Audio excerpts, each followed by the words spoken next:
있는데 그 자리에 대통령이 들어갔다. 또 좀 더 놀라운 사실은 우리나라 골프장은 사실은 카트로 안에 잔디 들어갈 수 없는데 본인 골프장 카트로 막 들어가는 모습까지. 글쎄요, 대통령이 안보 상황에서 골프를 치는 것, 또 해명 부분까지 참 납득하기 어려운 부분들이 많습니다. 골프 칠 수야 있겠지만 이게 맞나 싶으네요. 예. 자, 오늘 출근길 여러분과 함께 하려고 합니다. 생방송 중에 댓글 참여 많이 부탁드리고요. 박준의 뉴스 인사이다 지금 바로 시작하겠습니다.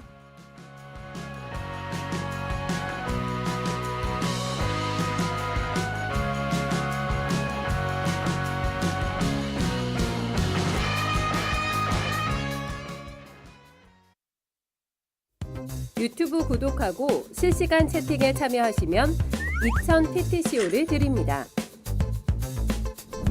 참여 방법은 통통몰 어플을 다운로드 하신 다음 회원가입과 로그인을 해주세요. 마이페이지에서 나의 회원 고유번호 코드를 복사해주세요. 유튜브 라이브 실시간 채팅창에 복사한 코드를 한 번만 입력하면 준비 끝! 이제 채팅에 참여하시면 TTCO를 드립니다. 지금 참여하세요. 바쁜 아침, 오늘 꼭 알아야 될 뉴스들만 정리해 드리겠습니다. 듣기만 해도 이해가 쏙 뉴스픽. 오늘도 뉴스토마토의 전현주 기자와 함께합니다. 안녕하십니까? 네, 안녕하세요. 자, 오늘 바로 뉴스토마토 단독 보도부터 좀 짚어보도록 하겠습니다. 지난 30일이죠. 뉴스타파가 보도했던 내용인데요. 윤석열 대통령이 불법 비밀 선거 캠프 운영했다라는 보도. 이 보도가 있었는데 어제 우리 뉴스토마토에서는 그 내부 사진을 직접 공개를 했습니다. 네, 맞습니다. 윤석열 대통령이 20대 대통령 선거 당시에 이 비밀리에 운영했던 강남 캠프의 모습을 입수해서 어제 뉴스토마토에서 보도를 했는데요.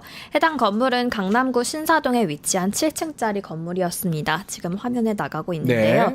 윤 대통령은 후보 시절 매일 저녁에 이곳에 들른 것으로 전해지고 있습니다. 특히 황상무 전 KBS 앵커가 주도하는 TV 토론팀을 비롯해서 네. 장제원 또 윤한홍 의원도 해당 캠프를 자주 찾은 것으로 전해졌습니다.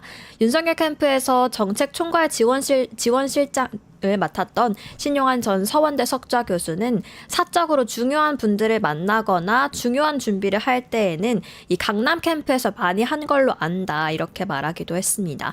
이 건물이 문제가 되는 건 당시 공식 대선 캠프는 여의도 대합 빌딩이었고 후보자 집무실은 국민의힘 중앙 당사에 있었습니다. 즉 이 강남 캠프는 선관위에 신고되지 않은 비밀 캠프라는 점이 문제가 되고 있습니다. 자, 선관위에 신고하지 않으면 불법입니다. 위법의 소지가 있지요. 이것도 마찬가지로 만약에 다 확인이 되면 정말 선거 비용 몇백억 토해낼 수 있는 그 정도의 불법사항이 될 수가 있는데, 자, 캠프의 소유주도 석연치 않은 것 같아요. 네, 뉴스토마토 취재에 따르면 해당 네. 건물의 소유주는 김방은, 김용식 남매로 확인이 됐습니다. 이 김용식 씨는 정상명 전 검찰총장의 사위인데요. 정 전 총장과 이 윤 대통령의 인연에 우리는 조금 더 집중해 볼 필요가 있겠습니다. 정 전 총장은 윤 대통령이 대구지검 초임 검사 시절 부장검사로 인연을 맺었습니다. 또 윤 대통령과 이 김건희 여사의 결혼식 주례를 맡기도 한 인물인데요. 또 김방은, 김용식 남매는 대선을 앞둔 2021년 7월 26일에 각각 1,000만 원을 윤 대통령에게 후원하기도 했습니다. 지금까지 말씀드린 내용만 봐도 좀 석연치 않아 보이지만 대가성 의혹이 의심되는 부분도 있습니다. 네. 김용식 씨는 윤 대통령이 당선된 뒤에 대통령 당선인 비서실에 합류를 했고 아하. 김방한 씨는 2022년 7월 청와대 관리활용자문단 위원으로 위촉이 됐습니다. 이런 의혹뿐만 아니라 애초에 불법 캠프를 운영했다는 점에서 법적 책임은 불가피해 보이는데요. 네. 게다가 저희가 국민의힘 대선 회계 보고서를 들여다본 결과 이 캠프를 활용하면서도 이 강남 건물에 대한 임차료를 지급하지 않은 것으로 파악이 됐습니다. 네. 이 임차료를 그럼 누가 내준 건지 더욱더 대가성 의혹이 짙어지는 대목입니다. 신고하지 않은 캠프 문제가 되고요. 그리고 돈도 지급하지 않고 이렇게 했던 거 대가성 부분. 나중에 또 이 사람들 그 공직에 어떻게 보면 임명되는 모습까지 보이기 때문에 아주 심각한 부분입니다. 뭐 이재명 대표 선거 결과에 따라서 뭐 선거 비용을 뭐 해야 된다라고 하는데 마찬가지예요. 이것도 만약 문제가 된다면 400억 이상의 선거 비용을 국민의힘이 해야 되는 똑같은 사안입니다. 그렇게 보이고 자 계속해서 명태균 씨 이야기도 이어가도록 하겠습니다. 명태균 씨가 검찰 조사에서 김건희 여사로부터 500만 원 받았다고 인정을 했습니다. 근데 단순 교통비 명목으로 받았다라는 건데 또 이게 500만 원이 여론조사 대가 아니냐, 비용 대가 아니냐 이런 얘기도 있습니다. 네, 앞서 강혜경 씨는 이 대선 당시에 명태균 씨 지시로 81차례 여론조사를 했다 이렇게 말했습니다. 그리고 강 씨를 비롯해서 김태열 전 미래한국연구소장은 대선 직후에 명 씨가 서울로 여론조사 비용을 받으러 갔었다 이렇게 네. 증언을 해왔었죠. 하지만 빈손이었고 4월 중순에 차를 몰고 다시 서울로 갔고 이번엔 금일봉을 받아왔다 이렇게 진술했습니다. 당시 명 씨와 동행했던 인물은 5만 원 신권으로 100장, 즉 500만 원이었다 이렇게 검찰에 진술했는데요. 예. 그리고 한 달 뒤쯤 명 씨는 강 씨에게 오늘 여사님 전화 왔는데 내 고마움 때문에 김영선 공천 걱정하지 말라고 자기 선물이래 라면서 이 김 여사에게 김영선 전 의원의 공천을 받아왔다 이렇게 말하기도 했습니다. 네. 그리고 그 다음부터 이 김 전 의원의 세비를 절반씩 가져가기 시작했는데요. 그간 파편적으로 보도돼 왔던 사실들이 시간 순서대로 하나둘씩 퍼즐이 좀 맞춰지는 모습을 보이고 있습니다. 검찰은 이로써 공짜 여론조사부터 금일봉과 이 세비 절반까지 이어지는 전 과정을 들여다보고 있습니다. 너무 아기가 탁탁탁 맞아 떨어지네요. 네. 예, 공짜로 여론조사 해주고 금일봉 받고 세비 반띵까지 딱딱딱 떨어지는 상황인데 자, 이 금일봉 관련해서 지난 9월 검찰이 명태균 씨 그 자택 압수수색할 때 이런 얘기를 했다고 하는데 이건 무슨 내용입니까? 네, 지난 9월 30일에 네. 검찰은 명태균 씨의 자택을 압수수색했었습니다. 이 명 씨는 김건희 여사가 자신에게 건넸다는 금일봉 얘기를 이미 압수수색 단계에서 검사와 수사관에게 먼저 꺼냈는데요. 자세한 내용은 이제 JTBC의 보도 내용 듣고 이야기 이어가겠습니다. 아니 이걸 내가 가져가라고 여사가 받은 금일봉이 오다 갖다 놨는데 왜 그건 안 가져갔어요? 이렇게 물어봤지. 검사하고 콩불인가 놀래보더라고. 얼굴이 빨개져갖고 어디 방에 있었어요? 어디 있었어요? 뭐라 금액이 얼마예요? 그랬대. 뭐 다음번에 가가서 그거 뭐 가가 살려봐야지. 뭐 본인이 금액이 얼마인지는 뭐 본인이 가서 가가 살려봐야지. 그러니까 놀래 자빠졌지. 그럼 자기 직무유기 아이가 놀린다고 한 말이다. 놀린다고. 네. 네, 좀 정리를 해보자면 네. 검찰은 이미 강혜경 씨 조사를 통해서 금일봉 얘기를 이미 알고 있었던 다 상태였습니다. 들었군요. 네, 예. 명 씨는 이 금일봉 가져다 놨는데 왜 안 가져갔었냐라는 질문을 통해서 이 검찰 수사관이 이 금일봉 존재를 알고 있는지 여부를 한번 떠본 건데요. 네. 이를 통해서 명 씨는 강 씨의 진술을 넘겨짚고 이 조사에 임했다는 점이 드러난 겁니다. 또 마지막 부분에는 명 씨가 직접 이 말들은 검찰을 놀리기 위해서 한 말이었다 이렇게 말하기도 하는데 이 검찰 조사 후 언론인들에게 보였던 태도도 참 뻔뻔하고 당당했었는데 명 씨의 검찰에 대한 태도 역시 어땠는지 이번 그 녹취를 통해서 파악할 수 있었습니다. 네. 한편 대통령실은 금일봉을 줬다는 주장이 사실인지에 대해서는 입장이 없다라는 입장만 남겼습니다. 네, 검찰이 제대로 수사를 해야 되겠죠. 자, 오늘 또 영장 어떻게 될지 그것도 좀 지켜봐야 될 것 같고, 자, 계속해서 불거지는 명태균 씨 의혹, 대통령실이 이 좀 해명 자체가 잘 없는 것 같습니다. 특히 명태균 관련해서 잘 모르는 사람이다 이렇게 선을 긋기도 했는데, 명태균이 김건희 여사 또 대선 캠프 할 때 그 관계자들 앞에서 30분 이상 무슨 선거 전략 발표를 했다면서요. 네, 맞습니다. JTBC의 어제자 네. 보도에 따르면 함성득 교수는 지난 2021년 6월 중하순쯤 명 씨가 윤석열 후보 캠프에 찾아와서 선거 전략을 브리핑했다 이렇게 말했습니다. 그 자리에는 김건희 여사를 비롯해서 캠프 관계자 대여섯 명이 있었다고도 했는데요. 함 교수에 따르면 명 씨는 토끼와 거북이를 예로 들면서 땅에서 달리면 토끼가 이기지만 바다로 가면 거북이가 이긴다 이렇게 설명했다고 합니다. 네. 즉 일반 일반 국민 여론조사 50%, 당원 네. 투표 50%씩 합산해서 반영하는 방안은 이제 윤 후보에게 유리하고 일반 국민 여론조사 비율을 70%까지 늘리면 이 홍준표 후보에게 유리하다 이런 설명을 했다는 건데요. 또 윤 후보의 국민의힘 입당도 이 자리에서 조언했다는 게 한 교수의 설명이었습니다. 되게 중요한 역할을 했네요. 네, 이 부분은 또 과거 명 씨가 윤 대통령의 국민의힘 입당 시기를 본인이 조언해줬다라는 발언과 일치하는 부분이고요. 이로써 대통령실에 뭐 명태균 씨가 어떤 분인지 잘 몰랐다 하는 해명은 또 한 번 또 전면 배치되는 일이 또 발생했습니다. 자, 함성득 교수 얘기 중에 또 하나가 윤석열 대통령 부부의 지시가 있었기 때문에 직접 명태균 씨 인사검증도 진행했다 이런 얘기를 했거든요. 이것도 어찌 보면 대통령실 해명하고는 완전 달라요. 네, 대통령실의 해명과 완전히 다른 부분이죠. 함성득 교수에 따르면 이준석 의원이 국민의힘 당대표로 선출된 이후에 이 명태균 씨 이름이 윤석열 후보 캠프에서 오르내렸다고 합니다. 김영선 전 의원을 비롯해서 여러 인사들은 이 명 씨를 이준석 대표와 김종인 전 비대위원장을 모두 잡을 수 있는 인물이라면서 추천했다는 건데요. 이에 윤 대통령과 김 여사가 함 교수에게 직접 명 씨에 대한 인사 검증을 지시했고 함 교수는 수일간에 걸쳐서 사전 조사를 했다는 게 설명이었습니다. 네. 당시 함 교수는 확인해 본 결과 이 명 씨가 정치권의 인맥도 넓고 선거 전략이 괜찮다는 평을 듣고서 이 부분을 윤 대통령에게 보고한 것으로 알려졌고요. 하지만 한 교수는 긍정적인 부분뿐만 아니라 이 명 씨의 과장하는 화법과 사기 전과 이력도 모두 보고했다고 주장하고 있습니다. 네. 한 교수는 다른 국민의힘 현역 의원과 함께 이 명 씨를 직접 만나서 면접을 봤었고 이 절차 직후인 2021년 6월 18일에 명 씨와 김 여사가 처음 만나게 된 거다라고 설명했습니다. 이 JTBC는 윤 대통령실에 이 윤 대통령 부부가 한 교수에게 명 씨에 대한 인사 검증을 지시한 게 사실인지 물어봤지만 대통령실에서는 답변이 돌아오지 않았습니다. 자, 뭐 문제 인사 검증해서 만약에 공직자가 됐습니다. 그러면 뭐 이렇게 하는 거 뭐 불법 아니라면 괜찮은데 공직자가 아니잖아요. 네. 검증해서 탈락했든지 어땠든지 간에 아무것도 아니잖아요. 저랑 똑같은 일반인이잖아요. 일반인이 공천 개입하고 누구하고 돈 받고 이러면 뭐다?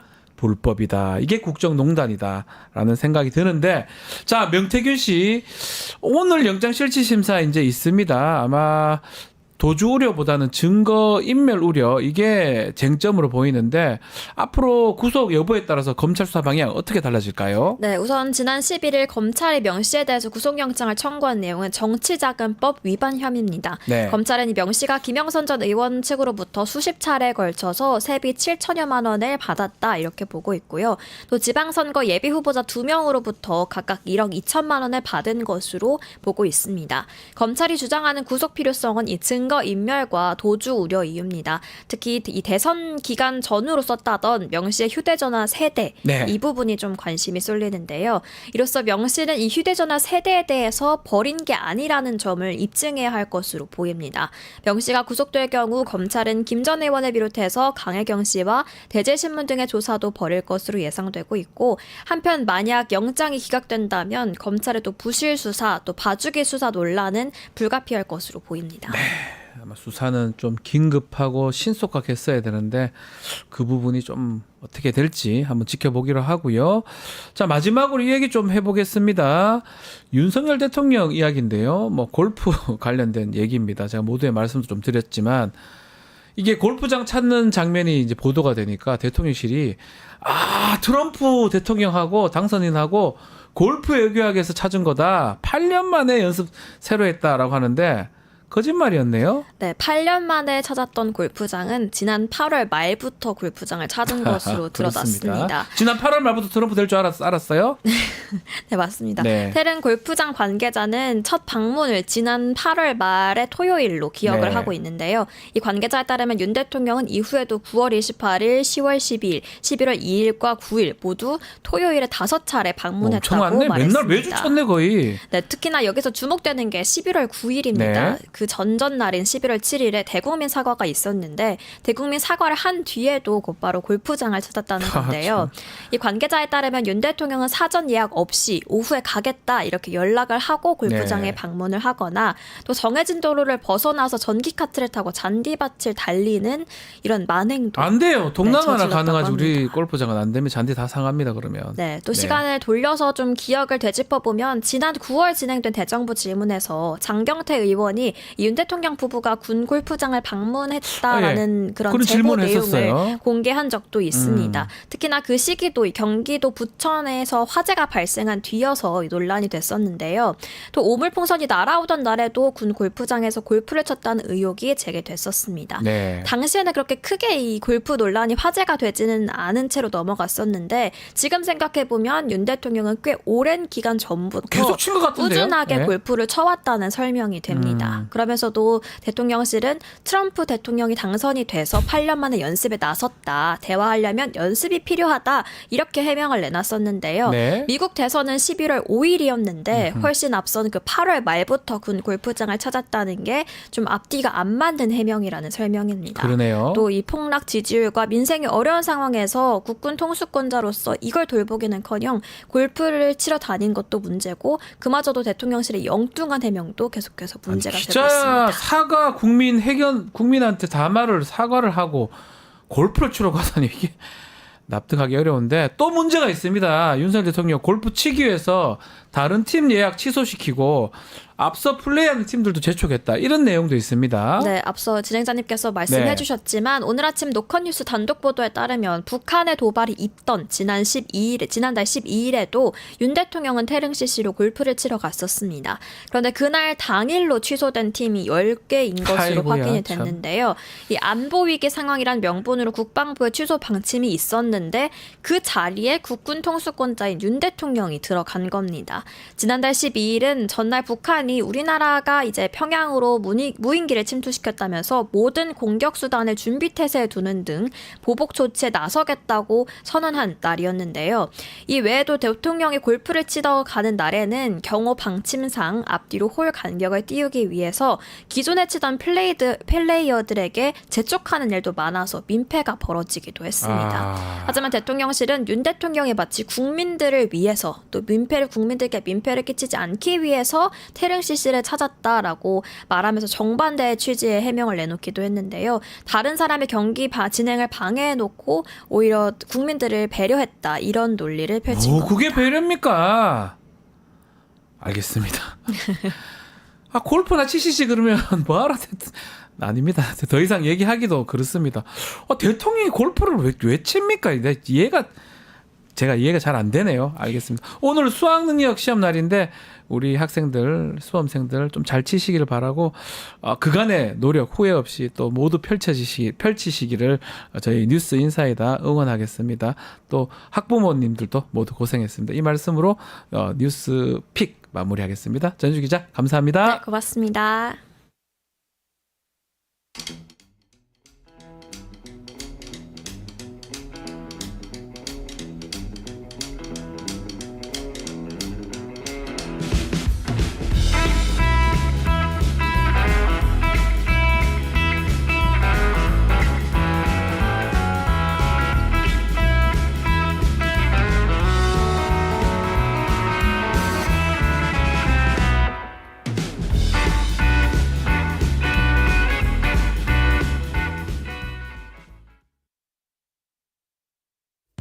유튜브 구독하고 실시간 채팅에 참여하시면 2000 TTCO를 드립니다.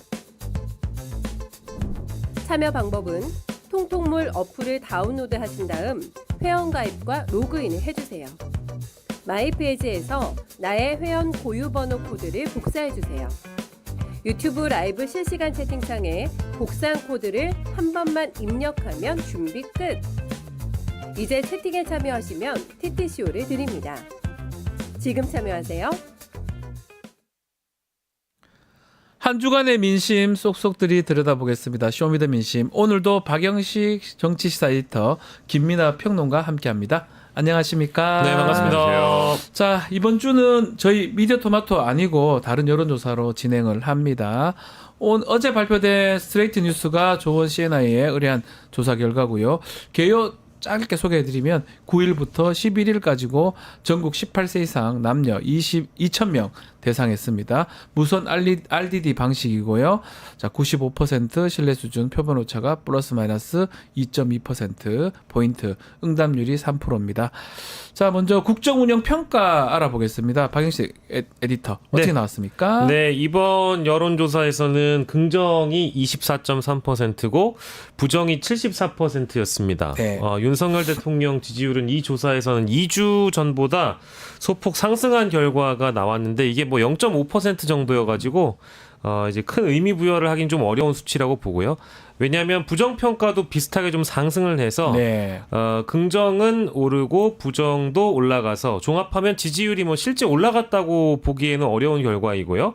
이 매우 잘못하면 68.9%잖아요. 요거에 좀 집중을 해보면 2주 전에 같은 조사에서는 66.4%의 매우 잘못함에서 2.5%가 일단 상승한 결과여서 요거는 좀 유의미하게 봐야 될 것 같고요. 이 조사의 표집 정치 성향은 좀 참고 삼아 말씀드리면 보수가 512명, 중도가 832명, 진보가 507명이었고 참고하는 차원에서 지난 리얼미터 조사는 다들 아시겠습니다만 긍정이 17, 부정이 74. 그리고 리얼미터 이번 주 월요일에 나왔던 게 네. 긍정이 22.3, 부정이 75.1%여서 부정평가가 전반적으로 70%대 중반을 지금 다 모든 여론조사가 형성하고 있다는 게 공통점이라고 볼 수 있겠습니다. 이 스트레이트 뉴스가 조금 긍정이 소폭 상승하기도 했지만 부정도 엄청 늘어났어요.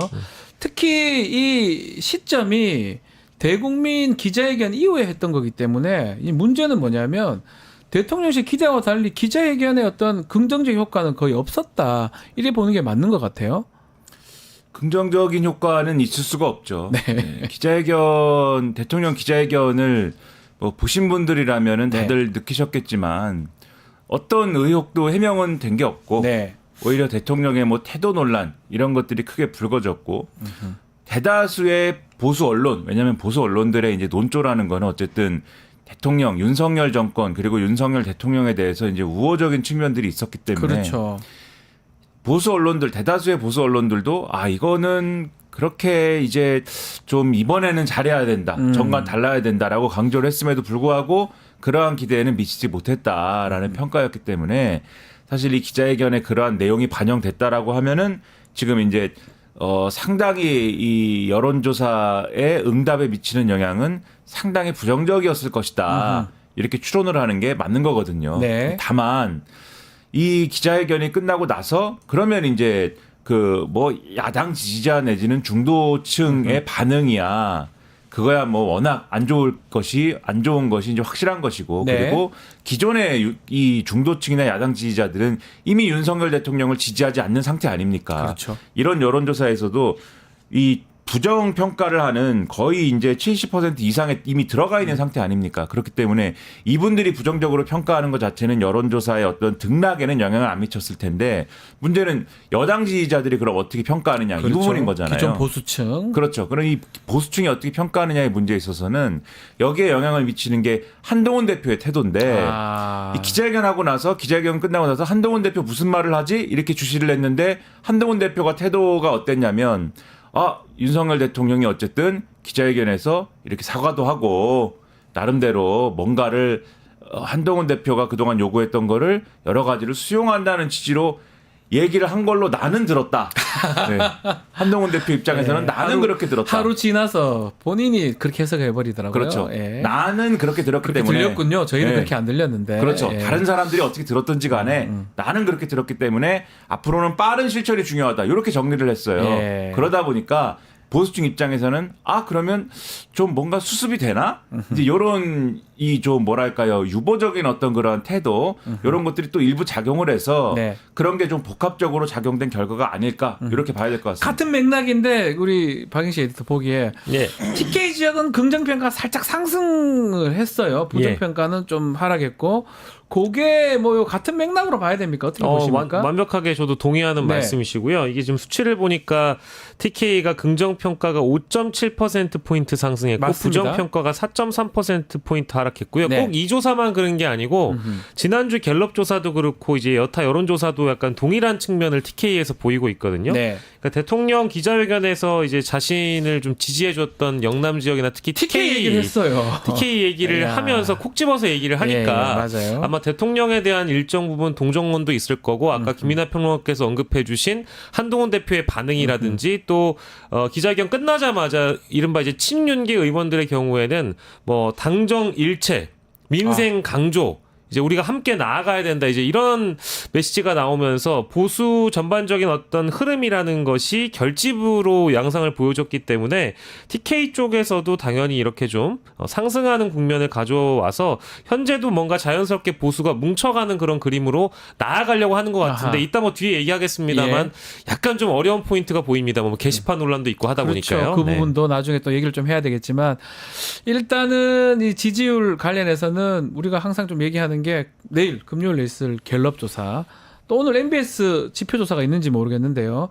이 조사들이 아마 중요할 겁니다. 특히 갤럽 지난주 17%인데 마지노를 일반적으로 15% 정도 보더라고요. 혹시나 15% 밑으로 떨어질 수도 있는지. 만약 그렇게 된다면 대통령의 어떤 향후 거치 내용 또 얘기를 해야 되는 거 아니냐 등등의 얘기가 나오고 있는데 어떻게 보십니까? 일단 뭐 계속 뭐 이 말씀드리는 거는 여론조사의 수치는 당연히 중요합니다. 네, 근데 중요하죠. 예. 그렇죠. 근데 일정 숫자 이하로 내려가면 뭐 이게 어떤 드라마틱한 어떤 전국의 변화가 일어난다. 이렇게 기계적으로 판단하기보다는 네. 그 하락한 수치 때문에 어떤 변수가 움직이기 시작해서 그것으로 인해 만들어진 정치적 변화가 이제 연속적인 어떤 효과를 일으킬 것이다. 이제 이렇게 우리가 그렇죠. 판단을 하는 거잖아요. 그렇기 네. 때문에 요게 이제 수치가 어떻게 나오느냐에 따라서 변화될 전국은 지켜봐야 될 문제인데 요 지켜봐야 될 문제라고 제가 말씀드리는 이유는 뭐냐면 보통 이 15% 말씀하셨지 않습니까? 네. 15% 아래로 막 내려가고 15% 아래로 내려갔다는 거는 10%대 아래로도 내려가나 뭐 이렇게 생각하게 되니까 그렇죠. 그 그렇죠. 효과를 이제 얘기하는 거예요. 예. 10%대 아래로 내려간다는 거는 한 자릿수가 된다는 거 아닙니까? 네. 이거는 지금 20%대 아래로 내려가서 20%가 깨졌다라고 그래서 지금 심리적인 충격이 있는 거잖아요. 그래서 윤석열 대통령 뭔가 하지 않으면 안 됩니다라고 사람들이 막 이 보수층의 소위 말하는 언론과 오피니언 리더들이 막 제발 어떻게 좀 해주세요. 거의 이제 빌다시피 해가지고 기자회견 이번에 나온 거거든요. 물론 그렇죠. 예, 그렇게 물론 봐야 되겠죠. 평론가로서 평가할 때는 폭망 기자회견입니다만은 시작할 때 한 뭐 3분 정도는 폭망 분위기는 아니었어요. 뭐 네. 사과할 네. 때까지는요. 예. 허리를 굽혀서 사과하는 사진이라도 찍히지 않았습니까? 네. 그 최대 아웃풋이에요, 그게. 거기까지는 요 모습이죠. 예. 그렇죠. 여기까지는 성공적이었던 거예요. 성공적인 느낌으로 한 건데 물론 나머지 이제 2시간 30분이 이제 폭망이 된 거지만 네. 어쨌든 그런 느낌이 어쨌든 저런 정도의 대응은 이끌어낸 거지 않습니까? 아하. 20%가 깨져가지고. 예.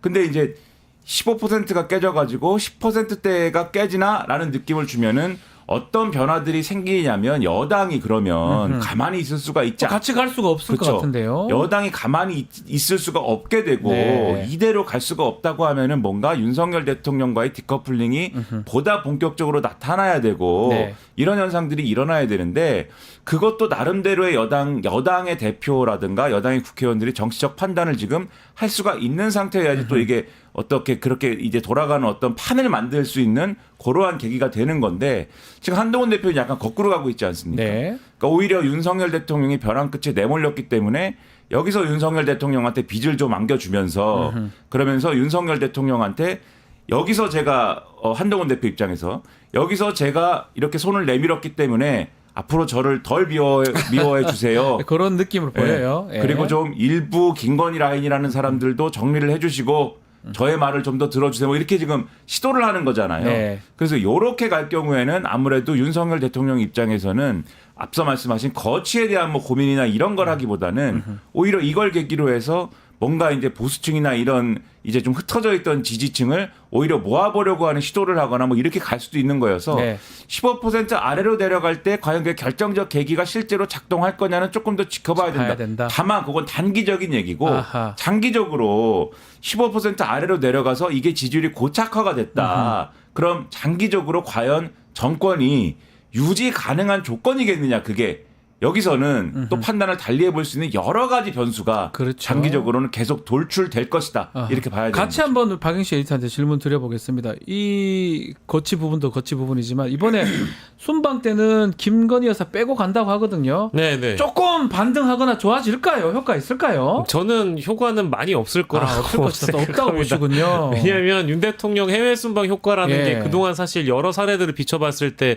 원래는 대통령들이 해외 외교를 하러 갔다 나오면 지지율이 소폭 오르기 마련이었거든요. 항상 오르잖아요. 올랐던 것 같은데. 그럼요. 이제 우리 국가대표이기 때문에 어쨌든 외교 잘 하고 와라라는 그런 어떤 기대와 희망을 좀 심어주는 측면이 분명히 있었는데 네. 해외 순방의 효과가 그동안 미미하기도 했었고요. 김건희 여사가 이번에 남미를 가지 않는다고 해서 대통령의 지지도가 오를 거냐 그렇게 보는 국민들은 일단 많이 없을 것 같습니다. 네. 대통령 기자회견 이후에 일단 대통령실에서 한다는 조치가 해외 순방 일단 이번에 나가지 않겠다. 그리고 공개 활동 연말까지 안 하겠다. 연말까지만 자제하겠다. 그런 것 같아요. 지금 보면. 휴대전화 번호 바꾸거나 예. 휴대전화를 바꾸겠다. 바뀌겠다. 이건 뭐 이제 사실상 법적으로는 뭐 증거인멸 아니냐 이제 이런 지적들도 있습니다만 이제 이런 것들에 대한 조치가 국민들이 받아들이기에는 그리 충분치 않은 것이고 이 조사가요 9일, 10일, 11일 예, 딱 그때 기자회견 이후에 토일월을 했거든요. 예. 그러니까 아마 그 조사 내용들 중에는 대통령 골프와 관련된 보도가 CBS 노컷뉴스가 월요일 오전에 첫 보도를 네. 했어요. 그러니까 미미하게 반영됐지만 다 반영되는 것도 아니어서 이제 이런 대목들을 평가를 해본다면 대통령의 사과나 기자회견은 진심이 아니었다라는 아마 느낌을 받으셨기 때문에 차후에 뭐 이런 조치를 했다는 것도 아마 진정성이 없을 것이라는 생각을 하실 것이고 네. 해외 순방도 나가지 않는다고 해서 그 효과가 미미할 거라고 봐서요. 이게 지금 아까도 마지노선 말씀해 주셨는데 수치로 평가하기에는 이미 너무 시간이 이미 실기했다고 보고 대통령의 육성 녹취가 나온 걸로 저는 뭐 이미 상황이 어느 정도 종료가 됐다고 판단하는 게 있어서 대통령의 사과 이후에 다음 날 골프 치러 간다는 그 보도가 났는데 그걸 또 거짓 해명해 가지고 무슨 외교를 8월부터 외교를 합니까?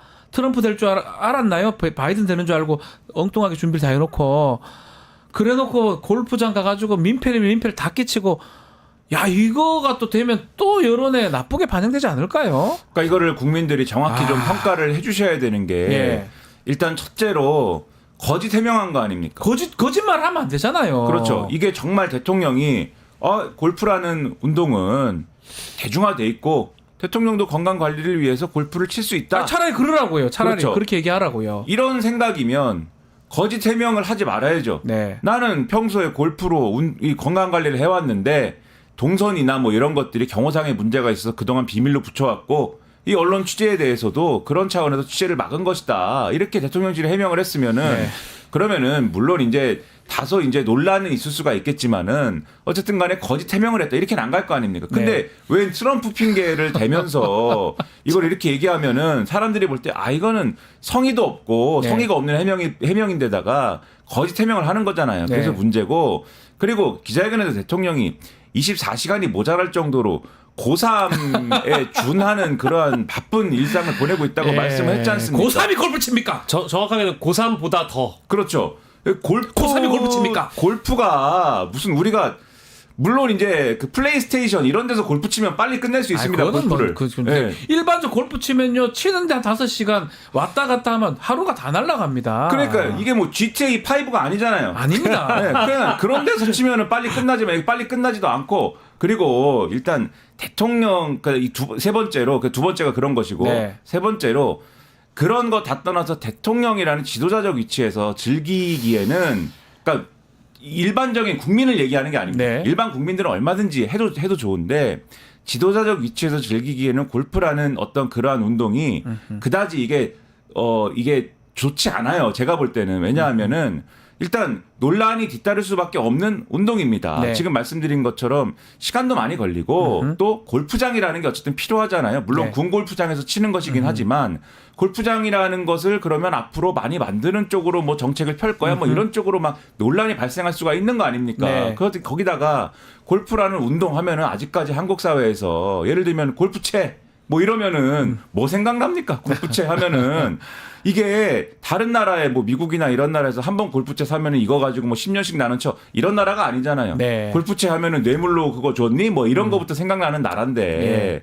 그 변호사 하시니까는 잘 아시겠지만은 예, 저는 뭐, 그런 예. 사건들이 계속 나잖아요. 나는 맞습니다. 나라지 않습니까? 예. 그러니까 차라리 골프가 아니라 뭐 자전거를 탄다든지 뭐 이런 거 있지 뭐 않습니까? 헬스를 한다든지, 그렇죠. 달리기를 한다든지. 얼마든지 할 수 있는데 왜 네. 굳이 골프이냐? 왜 골프를 고집하느냐? 이런 거 논란 되거든요. 네. 그러니까 안 하는 게 좋은데 굳이 고집을 하고 거짓 해명을 한다. 만약에 여론조사를 이걸 물어본다면 대통령이 골프 치는 게 낫다고 생각하십니까? 첫째, 골프를 치다가 취재가 됐는데 그게 트럼프 탓이라고 하면은 트럼프 때문에 졌다고 하면 믿겠습니까? 둘째, 셋째, 이런 태도에 대해서 잘못을 인정하지 않은 대통령실의 태도에 대해 어떻게 생각하십니까? 여론조사하면 이게 결과가 어떻게 나오겠습니까? 이게 저는 문제라는 믿을 거예요. 뻔했어요. 진짜로 트럼프 때문에 골프를 쳤는가 싶었는데 아니나 다를까. 이 말이 그쵸. 맞다면 계속 쳤다는 거잖아요, 골프를. 그러니까 이제 대다수의 인식을 처음에 주말에 그러니까 이게 일요일에 네. 그 마사지 보도가 나오는데 저희가 이제 그 월요일에 그 이 자리에서도 언급을 했습니다만 네. 조선일보가 8년 만에 골프채를 잡고 트럼프와의 골프 외교를 준비한다라고 보도를 하고요. 네. 그리고 일요일 오후에 또 서울신문이 뭐 그 트럼프의 MBTI까지 이제 넣어가지고 골프 외교 준비한다라고 이제 마사지를 해줍니다. 근데 그게 다 거짓말이었던 거죠. 그러니까 다 이른바 이제 거짓말이었죠. 알리바이를 다 만들기 거짓말이에요. 위해서 이제 언론에 대통령실이 언론 나빠요. 소스를 뭐 보기 줬다는 플레이어라고 것이고. 잘 좋다고 뭘 좋아요. 요게 이제 시기를 보면은요. 저는 앞서서 김민하 평론가가 이제 거짓말로 해명한 거에 이제 네. 방점을 두셨는데 자 봅시다. 10월 12일이요. 북한에 도발이 있었던 날이죠. 그러니까요. 그러니까 이게 군 현역 장성들이 골프 치러 왔을 때 그 사람들 다 집에 보내고요. 예. 국군 통수권자가 혼자 골프 친 겁니다. 그러니까 이제 장성들은 자 북한이 도발했으니까 집애들 다 돌아가시오 해놓고 본인은 싹 다 밀어놓고 그 예약들 다 밀어놓고 본인은 골프 친 겁니다. 자 그리고 11월 2일이죠. 11월 2일에 골프 친 게 또 나왔는데 이거는 본인의 육성 노치가 10월 31일에 보도가 되고 나서도 또 골프를 친 겁니다. 11월 9일은 뭐 기자회견 이후니까 짚진 않겠습니다. 그러니까 시기에 문제가 있는 것이고요. 그렇죠. 그리고 이게 두 번째는 VIP로서 과도한 특혜를 제공받았느냐 아니냐를 봐야 돼요. 근데 네. 오늘자 보도를 보면 뭡니까? 일반 예약 다 밀어버리고 충격이에요. 다 예. 취소시켜버리고 쳤다는 거 아니에요? 네. 이게 바로 성역이 그러니까 이거는 진짜 문제가 예. 국민들이 바라봤을 때 분노스러운 대목이고 저는 이게 대통령의 육성 녹취가 등장한 것보다도 일반 국민들이 엄청난 좀 나쁘게 배신감과 볼 것 같아요. 엄청난 예. 분노를 일으킬 만한 사안이어서 이거 가볍게 볼 게 아닙니다. 골프장에 카트카 차고 막 들어가고 막 난리를 밀폐를 막 끼쳤다고 하는데 이런 그러니까 것까지 옛날에 뭐 수해가 났는데 골프 쳤다 이런 네. 것들 때문에 홍준표 시장 문제가 됐지 그렇죠. 않습니까? 문제가 되기도 했고 그런 비슷한 사건 때문에 네. 과거에 막 총리가 사퇴하기도 하고 네. 다른 나라의 경우 일본의 경우도 예를 들면은 고교생이 실습하다가 뭐 예를 들면은 뭐 어디서 사고가 났는데 총리가 골프를 치고 있었다더라 스캔들 되고 이러거든요. 그렇죠. 그런 것들이 우리나라뿐만이 아니란 말이에요. 근데 제가 아까 말씀드린 게 어떤 차원이냐면 그 시간에 예를 들면은 아까 북한이 도발하고 이랬을 때 대통령이 조깅을 했다. 네. 그 문제가 크게 안 되지 않습니까? 조깅하면 조깅 마치고 돌아오면 되잖아요. 그렇죠. 골프는 산에 있는데 벙커 언제 갑니까? 그러니까 안 되잖아요. 말이에요. 그러니까는 애초에 대통령이 할 만한 이 운동이 아닌 아니라는 거다. 거예요. 이거를 먼저 말씀드리고 말씀하신 것처럼 이 골프장이라는 데가 있기 때문에 거기는 원래 지금 군 골프장이다라고 하면 아니 태는 골프장 멀어요 벙커랑. 그렇죠. 이름이 또 체력 단련장이잖아요. 이름만 체력 달리지만 골프장이에요 결국은. 그렇죠. 군인들이 사용해야 되지 않습니까? 물론 이제 장교들이 뭐 하는 건데. 장교들이죠, 뭐, 예. 그걸 지금 말씀하신 대로 밀어내고 지금 사용했다 이런 얘기들이 나오는 거지 않습니까? 의혹이 꼬리에 꼬리를 물고 나올 얘기들이 무궁무진하잖아요. 왜 골프를 고집을 하냐는 자꾸 거예요. 얘기 나오다 보면 하나 네. 더 짚자면은 저는 태릉씨 씨의 그늘집이 있는지 없는지 모르겠거든요. 있습니다. 있습니까? 제가 자주 가봤다 그러면은 합니다. 그러니까 아까 말씀하신 대로 도발을 했어요. 북한이 네. 뭐 도발했다 칩시다. 근데 아니 그 대통령이 거기서 운동만 하는 게 아니라 샷 때리고 이제 뭐 음주하셨다. 네. 이러면 이게 괜찮은 거냐고요. 안 된다고요. 안 된다고요. 태능시시 그늘집 되게 싸고 맛있습니다. 잘하시네. 오, 예전 분에 장교할 때 예. 갔으니까 지금은 가기 어렵지만 자, 여기 오늘 지금 골프 얘기할 때가 아닌데요. 아니 근데 여론조사가 제가 볼 때 중요하지 않아요. 아니, 골프가 아니, 지금 골프 이거 해야 되나 말해야 돼. 이거 여론조사도 될 것 같은데. 아니요, 이거 하나만 더 말씀드리면 예. 저는 이게 지금 우리가 아낌없이 주는 나무가 될 수 있어요. 누구에게 네. 트럼프한테. 왜냐? 지금 대통령실은 어쨌든 골프를 과거부터 쳐왔다라는 걸 이미 보도로 이미 다 까발려졌기 때문에 네. 대통령이 트럼프 당선 이후에 골프 외교를 준비하기 위해서 골프를 쳤다라는 이 입장을 견지하기 위해서는 트럼프와의 골프를 반드시 성사시켜야 된다라는 그 목적 의식이 생겼을 겁니다. 그러면 맞습니다. 이번에 남미 가가지고 잠깐이라도 한미일 회동을 한다는 거 아니겠습니까? 거기서 예정돼 그러면 있죠. 네. 거기서 우리의 대통령실의 고위 관계자들이나 외교 전문가들이 얼마나 싹싹 빌겠어요. 제발 골프 한 번만 쳐달라. 우리 대통령이 열심히 연습했다. 근데 제가 여기서 질문: 트럼프가 쳐준답니까? 안 쳐줄 것 같아요. 그건 모르는 거잖아요. 예. 근데 이제 알겠습니다. 골프 얘기 진짜 계속 하실 겁니까? 이제 지금 분노스러워서 나중에는 마지막에. 뭐 칠 수도 있지만 이번에 예. 만나는 거 바이든 쪽 사람들일 테니까 뭐 나중에 뭐 칠 수도 있겠지만 그러니까 바이든한테 얘기해서 될 일도 아니에요. 그렇죠. 근데 치는 건 치는 건데 예. 골프를 치더라도 지금 뭐 트럼프와의 어떤 트럼프식의 접근법, 네. 트럼프식의 거래잖아요. 트럼프는 외교든 안보든 다 거래 아닙니까? 거래 방식에 복잡한 얘기들이 있잖아요. 가령 관세를 매길 것인데 관세를 세게 매길 것인데 우리는 중국만을 타겟으로 하지 않는다. 동맹국이고 뭐고 상관없다. 다 관세를 매길 거다. 이렇게 나올 때 그것을 제발 관세를 매기지 말아주세요라고 막 우리는 동맹국이잖아요. 막 이럴 거 아닙니까? 네. 그러면은 그래 그럼 관세를 약간 물어줄 테니까 그러면 방위비를 내. 이럴 거 아닙니까? 이런 식의 거잖아요. 예. 그럼 그 모든 것들을 잘 대처하기 위해서 정책적으로 잘 준비가 돼 있어야 되는데 그런 얘기는 하나도 없고 그게 없어요. 골프 연습한다도 핑계였다. 이게 준비가 안 돼요. 돼 있는 태도가 전혀 아니지 않습니까? 네. 이런 게 큰일이다. 큰일 났습니다. 네, 이런 걸로 마무리를 하는 거죠. 자, 저희 여론조사 시간입니다. 자, 이번 스트레이트 뉴스 조사에서 그래서 그런지 이런 조사도 참 놀라운데 윤석열 대통령의 임기 수행에 대한 의견을 조사했습니다. 다 할 수 있는지. 자, 이 조사 결과는 어떻게 나왔습니까? 네, 임기 완수가 30.4%고요. 완수가 30%. 예, 임기 완수. 그러니까 엄마야. 임기는 법적으로 뭐 보장이 돼야 되고 다 예. 지켜져야 된다는 의견이신 것 같아요. 근데 나머지 것들은 좀 우리가 유심히 봐야 될 것 같습니다. 근데 좀 세부적으로 들어가 보면 탄핵이 29%, 네. 자진하야 스스로 내려와라가 26%, 뭐 임기 단축 개헌 이제 이걸 말씀하신 것 같은데 임기를 네. 단축해야 된다 어떤 방식으로든 12.5%라고 이제 해당이 돼서요. 30.4%의 여론조사 응답층은 완수의 의지를 밝혔지만 나머지 대다수의 이제 그 의견들은 대통령이 임기 수행이 부적절하다라고 지금 생각하고 있는 것 같아요. 예. 이 보면 67.5% 정도가의 국민이 끝까지 하지 말고 중도에 나가라라고 하는 것 같습니다. 이 퇴진 방법 중에는 좀 탄핵이 가장 높아 보입니다. 그렇게 국민들이 생각하는 것 같아요. 네. 그럴 수밖에 없는 게 탄핵, 자진하야, 임기 단축. 네. 자진하야하고 임기 단축은 이게 현실적으로, 실질적으로 이게 실효적으로 되려면 윤석열 대통령의 뭔가의 동조가 있어야 되는 거거든요. 네. 뭔가의 동조가 있어야 되는데 그렇죠.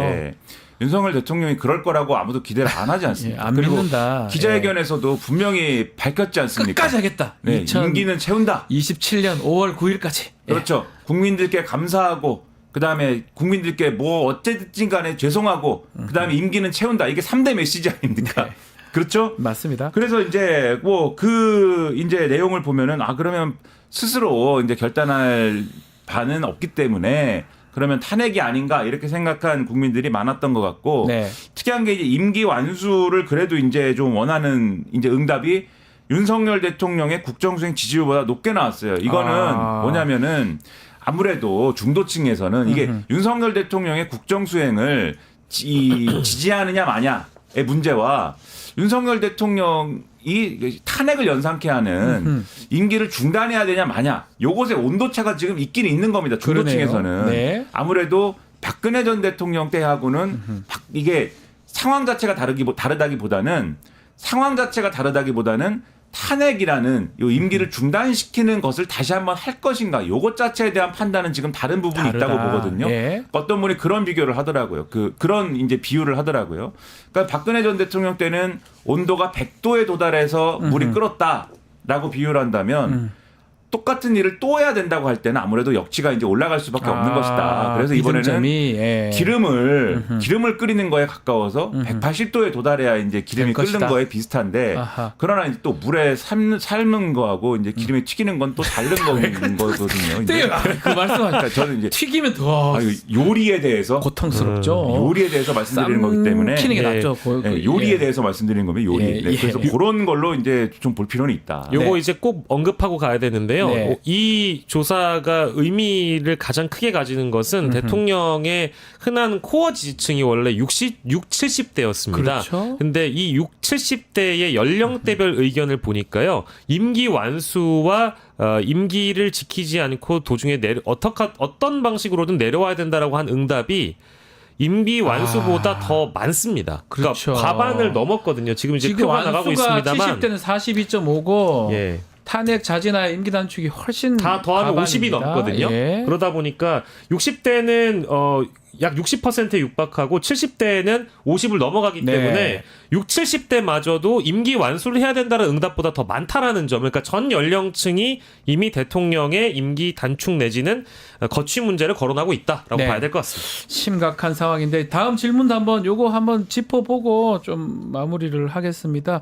이재명 대표 15일 날 1심 재판 선고가 있는데 생중계 관련해서 이거 여론조사 해봤다고 하던데 박영식 에디터가 네. 결과 좀 소개해 주시죠. 네, 이재명 대표의 재판 생중계에 대한 찬반을 조사해봤습니다. 네. 찬성이 42.6%로 나왔고요. 반대가 48.6%인데 일단 매우 찬성이 32.8%, 그냥 찬성이 9.7%, 매우 반대가 37.2%였고요. 그냥 반대가 11.4%여서 굉장히 팽팽한 그런 결과를 나왔다고 보는데 다만 반대 의견이 소폭 더 많았다라는 점 짚어드리겠습니다.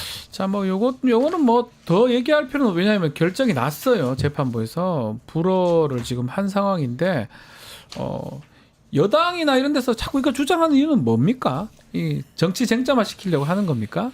그러니까 여당에서 이 결론까지 가는데 몇 단계 이제 논리적인 그 연결고리가 있어야 되는데, 그러니까 이거를 그냥 이 국민의 알 권리를 위해서 모든 재판을 생중계하는 쪽으로 법 제도를 바꿔야 된다, 이게 아니지 않습니까 지금? 그렇죠. 예. 요것만 그렇죠. 생중계라. 만약에 그런 정책적인 주장을 한다 그러면 예. 그거는 정책적인 논쟁으로 한번 다뤄볼 필요도 있는 얘기가 되는데 그러니까요. 미국처럼 할 거냐 예. 뭐 그런 얘기가 되는데 아예 중계를 하느냐 모든 재판, 그렇죠. 중요한 재판. 그게 아니고 이재명 대표는 유죄가 나올 것이고 네. 거의 이제 그 대권 주자로서 뭔가를 할 수 없는 정도의 벌금 100만 원 이상의 어떤 네. 그러한 유죄가 나올 것이고 또 그 유죄가 나오는 어떤 이 과정에 이르는 이 국민의힘 표현으로 하면 범죄의 실상이 낱낱이 공개될 것이기에 네. 그렇기에 생중계하는 것이 국민의힘에게 유리하다. 네. 그러므로 이것을 생중계해야 된다. 이런 논리인 거지 그렇죠. 그렇게 않습니까? 보여요. 예. 근데 요거는 전형적으로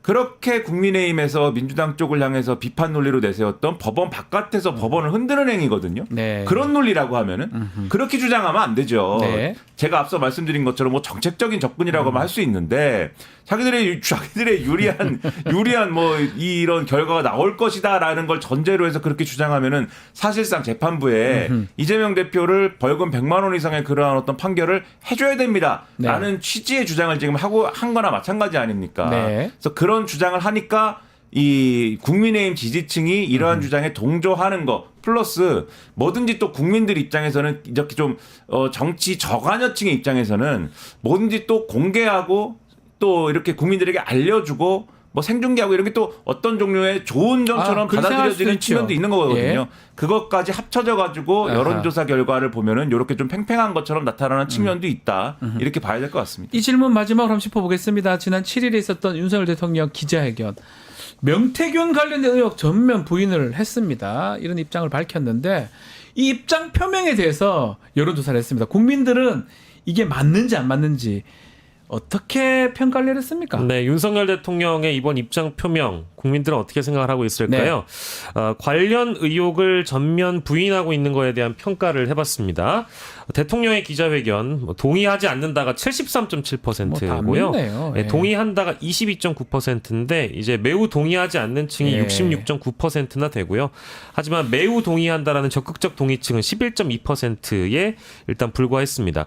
그러니까 뭐 전국 7개 이게 모든 권역에서 동의하지 않는다라는 응답률이 일단 높게 나왔다라는 거고 특이한 점은 대구 경북에서도 동의하지 않는다는 응답률이 동의한다보다 굉장히 높게 나왔다라는 점 짚어드리겠습니다. 결국은 안 믿는다는 거잖아요.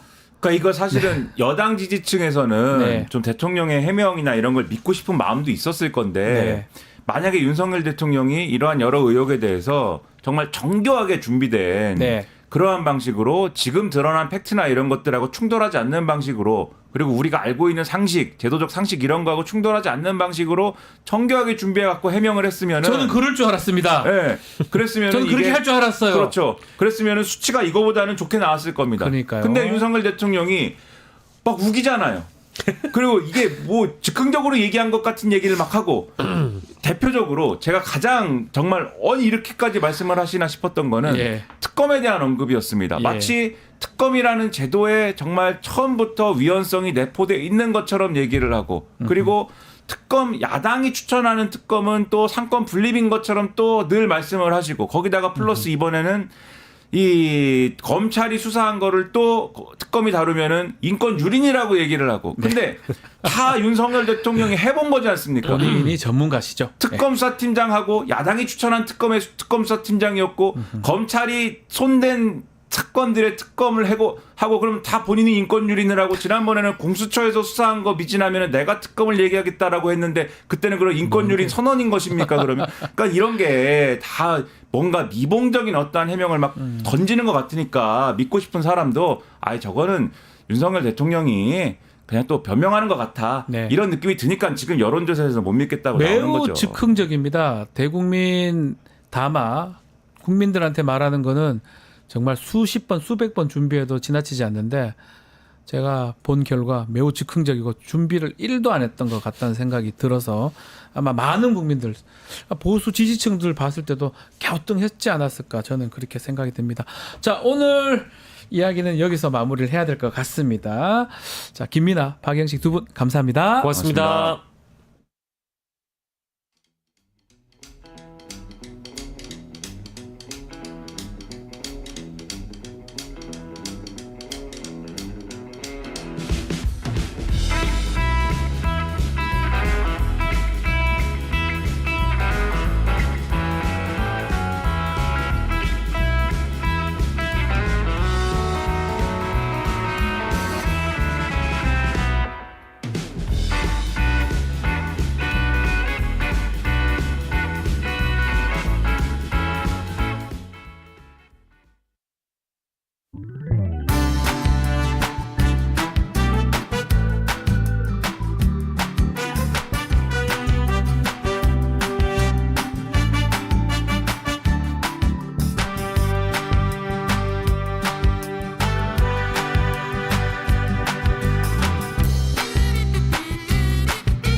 시사 맛집 이슈 삼합 시간입니다. 김필성 변호사, 신준 변호사, 저까지 동갑내기 변호사 3명이서 정치 이야기 좀 풀어보겠습니다. 자, 안녕하십니까? 두 분 나오셨습니다. 네, 안녕하세요. 네. 네. 자, 우리 이슈 삼합 공식 질문 먼저 들어가겠습니다. 네. 가장 좀 눈여겨봤던 기사, 이슈. 우리 신준 변호사님. 어제 뉴스토마토 단독 보도입니다. 예, 우리 네. 저기 픽 시간에도 보도를 하긴 했습니다만은. 네. 정말 이 캠프. 대선 기간에 어허. 강남 선거 사무실 이제 사무실 사진이 나왔어요. 내부 사진이 나왔어요. 그래요. 이거 참. 근데 뉴스토마토가 예. 이제 취재원이 정말 누군지 궁금하지만 저도 궁금해요. 아직 예. 이렇게 실명을 밝히거나 밝히면 안 되죠. 예. 그러기는 어렵고 예. 이렇게 직접 인터뷰를 한다거나 이러기가 어려운 상황에서 어쨌든 이렇게 자료를 제공해 주면서 이 대선 기간에 이 강남 선거 사무실 여기에는 뭐 황상무 전 KBS 앵커라든지 윤한홍 의원, 장재원 의원 이렇게 그리고 중요한 회의라든지 TV 토론회 이런 거 준비할 때는 이 사무실을 이용했다. 네. 네, 라고 하면서 이 사무실이 그런데 신고되지 않은 그게 문제예요. 아니, 신고되지 않은 아니요 캠프 만들어도 되고 사무실 만들어도 되고 그 가서 뭐 하루 종일 그렇죠. 얘기해도 되는데 네, 중요한 신고하면 건 안 돼. 신고하면 안 신고되지 됩니다. 않은 예. 사무실이었고요. 이 사무실의 소유주가 뭐 김용식, 김방은 씨라고 하는데요. 이 두 명의 소유주가 있었는데 이 사무실에 대한 임대료를 국민의힘 측에서 한 번도 내지 그것도 않았다. 문제죠. 그리고 나서 이 소유주들은 어떻게 됐을까요? 네. 이 소유주들은 대통령 취임 이후 공직에 제한 받습니다. 이렇게 공직에 제한을 받는다는 거는 이게 이렇게 무상으로 사무실을 빌려주고 그 대가로 네. 공직을 제한받았다. 이거는 법 적용상 수뢰의 부정처사죄 그렇죠. 이런 예. 죄가 있거든요. 네. 단순히 공직선거법 위반만이 아닙니다. 1, 2, 3네요. 네, 그렇습니다. 네. 그렇기 때문에 이거는 수뢰의 부정처사죄에 딱 맞는 사안인데 지금 사무실의 실체는 지금 드러났어요. 네. 어제 사진 다 어제자로 찍혔잖아요. 뉴스마트에서 드러났는데 네. 이제 여기에 뭐 이름이 언급된 장재원, 윤한홍 그리고 황상무 전 앵커 이렇게 다 하나씩 좀 더 디테일이 나오지 않을까? 이거는 수뢰의 이거 부정처사죄입니다. 불법 선거 캠프가 발견되면 선거 비용 다 토해내야 되는 거 아닙니까? 그러니까 이제 이것 때문에 뭐 사법 처리를 받는다거나 이런 경우에 저는 그러니까 이재명 대표가 내일 네. 선고되지만 100만 원 이상 이제 벌금 되면 430억에 해당하는 선거 비용 반환해야 된다고 국민의힘 쪽에서 엄청 소리 지르고 하잖아요. 네, 그렇죠. 똑같아요. 네, 그렇죠. 똑같은 내용입니다. 예. 그만큼 큰 일인데 참 신고를 하고 하지 그렇죠. 저래 해가지고 난리를 치고. 알겠습니다. 또 좀 더 지켜보기로 하고 어떻게 네. 해명하는지 또 아니었다. 우리 캠프 아니었다 하는지 뭐 어떤 얘기 할지 한번 지켜보기로 네. 하고 우리 김필성 변호사님이 눈여겨본 이슈 짚어주시죠. 최근에 이제 국민의힘 당원 게시판에서 아 난리 났어요 저거. 이슈가 떴는데 한동훈. 이게 지금 그 원래 국민의힘 뭐 당원 게시판 저도 이제 잘은 가본 적은 없어서 잘은 네. 모르는데 이제 실명 인증하고 글을 쓰게 돼 있는데 네. 하지만 여기 이름은 성만 노출된다고 해요. 그래서 원래 누가 썼는지 알기가 어려운데 네. 그 얼마 전에 그 보안 노력 때문에 실명 전체가 공개되는 일이 벌어졌답니다. 근데 검색을 넣으면 실명이 예, 나오는 네. 그런- 하필이면 검색을 원래는 넣으면. 한 땡땡 진 땡땡 요래만 나오니까 누군지 알 수가 없어요. 예, 근데 이걸 네. 이거 그렇게 길진 않았던 것 같은데 네. 이거를 이제 넣고 검색을 해보신 분들이 있나 봐요. 이 검색을 했는데 야. 한동훈 대표하고 한동훈 대표 가족들의 이름으로 예. 글들이 조직적으로 올라온 정황이 발견됐다라는 이제 의혹이 제기된 겁니다. 뭐 어디까지는 의혹입니다. 현재까지 확인된 예, 게 아니고. 아직까지는 의혹이죠. 근데 이제 올라오는 글들이 여기 제가 중앙일보 기사를 보고 있는데요. 중앙일보 보도에 따르면 당에 끼치는 해악이 크다. 그다음에 개 목줄 채워서 가둬놓아요. 뭐 이런 원색적인 비방들이 올라왔는데 예. 이게 이제 한동훈 대표와 한동훈 가족들이 이제 윤석열 대통령과 이제 영부인을 비방하기 위해서 올린 글로 보인다라는 의혹이 올라온 겁니다. 사실은 네. 그게 사실이면 상당히 큰 일인데 네. 상당히 뭐 어쨌든 이게 당내에서 넘어갈 수 없는 일인데 이것도 당내에선 크게 문제를 안 삼고 넘어가려고 했던 것 같아요. 네. 그래서 뭐 감찰에 이런 것도 안 하고 넘어갈 것 같았는데 어제 네. 경찰에서 고소고발이 들어가서 수사를 시작한다고 합니다. 그래서 이게 이제 뭐 사건 자체는 뭐 정말 뭐 이렇게 뭐 악플 단 거잖아요, 말하면. 네. 그래서 악플을 이게 조직적으로 예, 자기가 단 거잖아요, 결국은. 그러니까 뭐 아니, 굳이 맞다면. 맞다면. 맞는지 아닌지는 알 수는 예, 없지만 맞다면. 네. 어쨌든 조직적으로 이제 어쨌든 그런 악플이 올라온 사실 별거 아닌 사건 어떻게 네. 보면은 저도 이제 얼마 전에 지금도 뭐 악플이나 이런 사건 하지만 예. 그런 사건 엄청 많으니까 뭐 이게 사이버 수사 팀에서 와가지고 학원 뭐 오래 걸려요 찾기 쉽지 않아요 그러고 돌려보내면 몇 달씩 다 이런 사건이에요. 쉽게 네. 하면 잡범 같은 사건인데 그럼에도 불구하고 이게 이슈 자체가 파괴력이 있잖아요. 네. 이게 지금 의혹 제기된 게 현직 여당 대표가 현직 대통령에 대해서 이런 거를 가족까지 동원해서 했다라는 것이라서 네. 이게 지금 수사가 어떻게 될지 모르겠지만 이런 의혹 제기 자체가 여당에서 안 그래도 지금 이제 내분이나 이런 것들이 좀 심각한 상황에서 그 중요한 이슈가 될 수 있지 않을까. 저는 그냥 궁금한 게 지금 한동훈이라 이름이 많다고 하지만 국민의힘 당원 중에 진 씨예요. 저 처가가 네. 진 씨는 많지 않아요. 이름이 네. 다 좀 특이성들 그리고 특이 이게 이름이기 때문에 포인트가 예. 이 수사 경찰이 수사하고 있는 게 어떻게 수사가 개시가 됐냐. 네. 이걸 한동훈 대표가 내가 너무 억울하다라고 해서 고소 고발을 해서 수사를 하는 게 아닙니다. 아니에요. 상대가 한 거예요. 네, 이거는 한 땡땡 이 작성자가 이 명예훼손을 했다. 이거를 고발해달라. 그래서 고발인 조사가 고발한 지 이틀 만에 이루어졌다고 해요. 네. 근데 당에서 당 대표의 이름을 팔아서 누군가 이렇게 했다면 너무 이거는 정말 천인공노할 일 아닙니까? 이게 이런 게 들어요. 저도 뭐 게시판도 있잖아요. 네. 뉴스마트 게시판도 있고 여기 댓글도 있으면 뭐 제 욕을 하거나 하는 사람도 있지만 그거를 가족들 동원해서 댓글 달거나 이렇게 하진 않습니다. 그냥 그러려니 하고 마는데 뭐 죄송한 얘기지만 국민의힘 그 게시판이 뭐 어느 정도 위력이 있는지 몰라도 그걸 적는다 해가지고 뭐 달라질 게 만약에 여론을 형성하려면 이런 말고 좀 더 큰 데 가서 해야 되는데 아니 뭐 제가 이건 사실 라면을 전제로 네. 하는 겁니다. 약간은 좀 정치를 하려면 좀 크게 봐야 되는데 너무 수준이 떨어지죠. 좀 웃기다는 생각도 그거 글 쓰면서 그냥 스스로 기분 좋아지고 나는 댓글 썼다 이렇게 그런 생각도 들어서 좀 제가 창피하거든요. 제가 아까 좀 이제 순화시켜서 얘기했는데 쉽게 말해서 잡범입니다. 너무 잡범이에요. 아니 댓글 자기 큰다고 상대를 욕하고 어우 창피해. 어우. 그 욕 수준도 정말 지금 김필성 변호사님이 뭐 읽어주셨지만 그 주어를 다 빼가지고 네. 누구를 향해서 하는 건지 모르겠지만 명백합니다. 네, 대통령하고 네, 영부인입니다. 대통령 부부. 윤 네. 대통령 부부를 향해라고 부부. 이렇게 보도가 됐어요. 네. 내용이 이제 보도된 걸 기준으로 말씀드리는 겁니다. 그래서 하고, 네. 앞으로 좀 지켜봐야 되는데 한동훈 대표가 뭐 하면 아니다 싶으면 눈 딱 저는 알아요. 패턴 걸어요 그냥 다.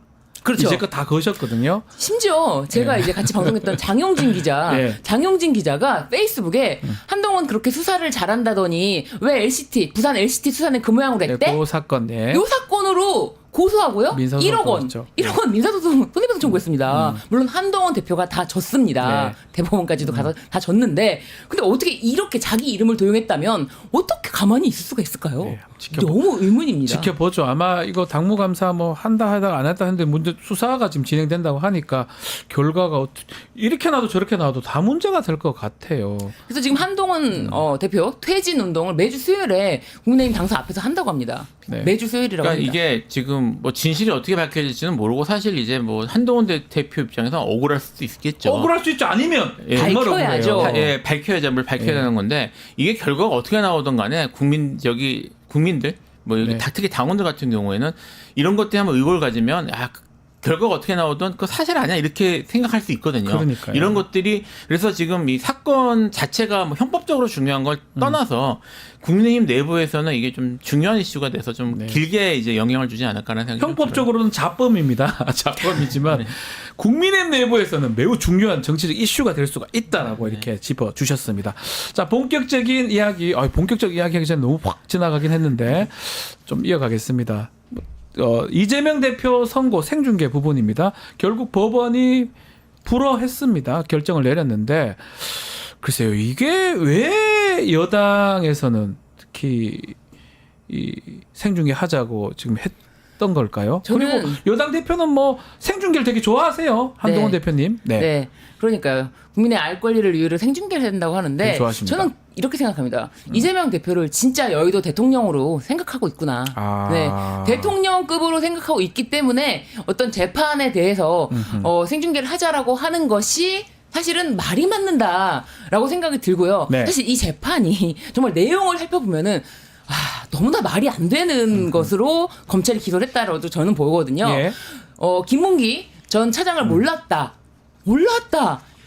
그때 개인적으로 잘 몰랐다. 이거를 가지고 기소를 했습니다.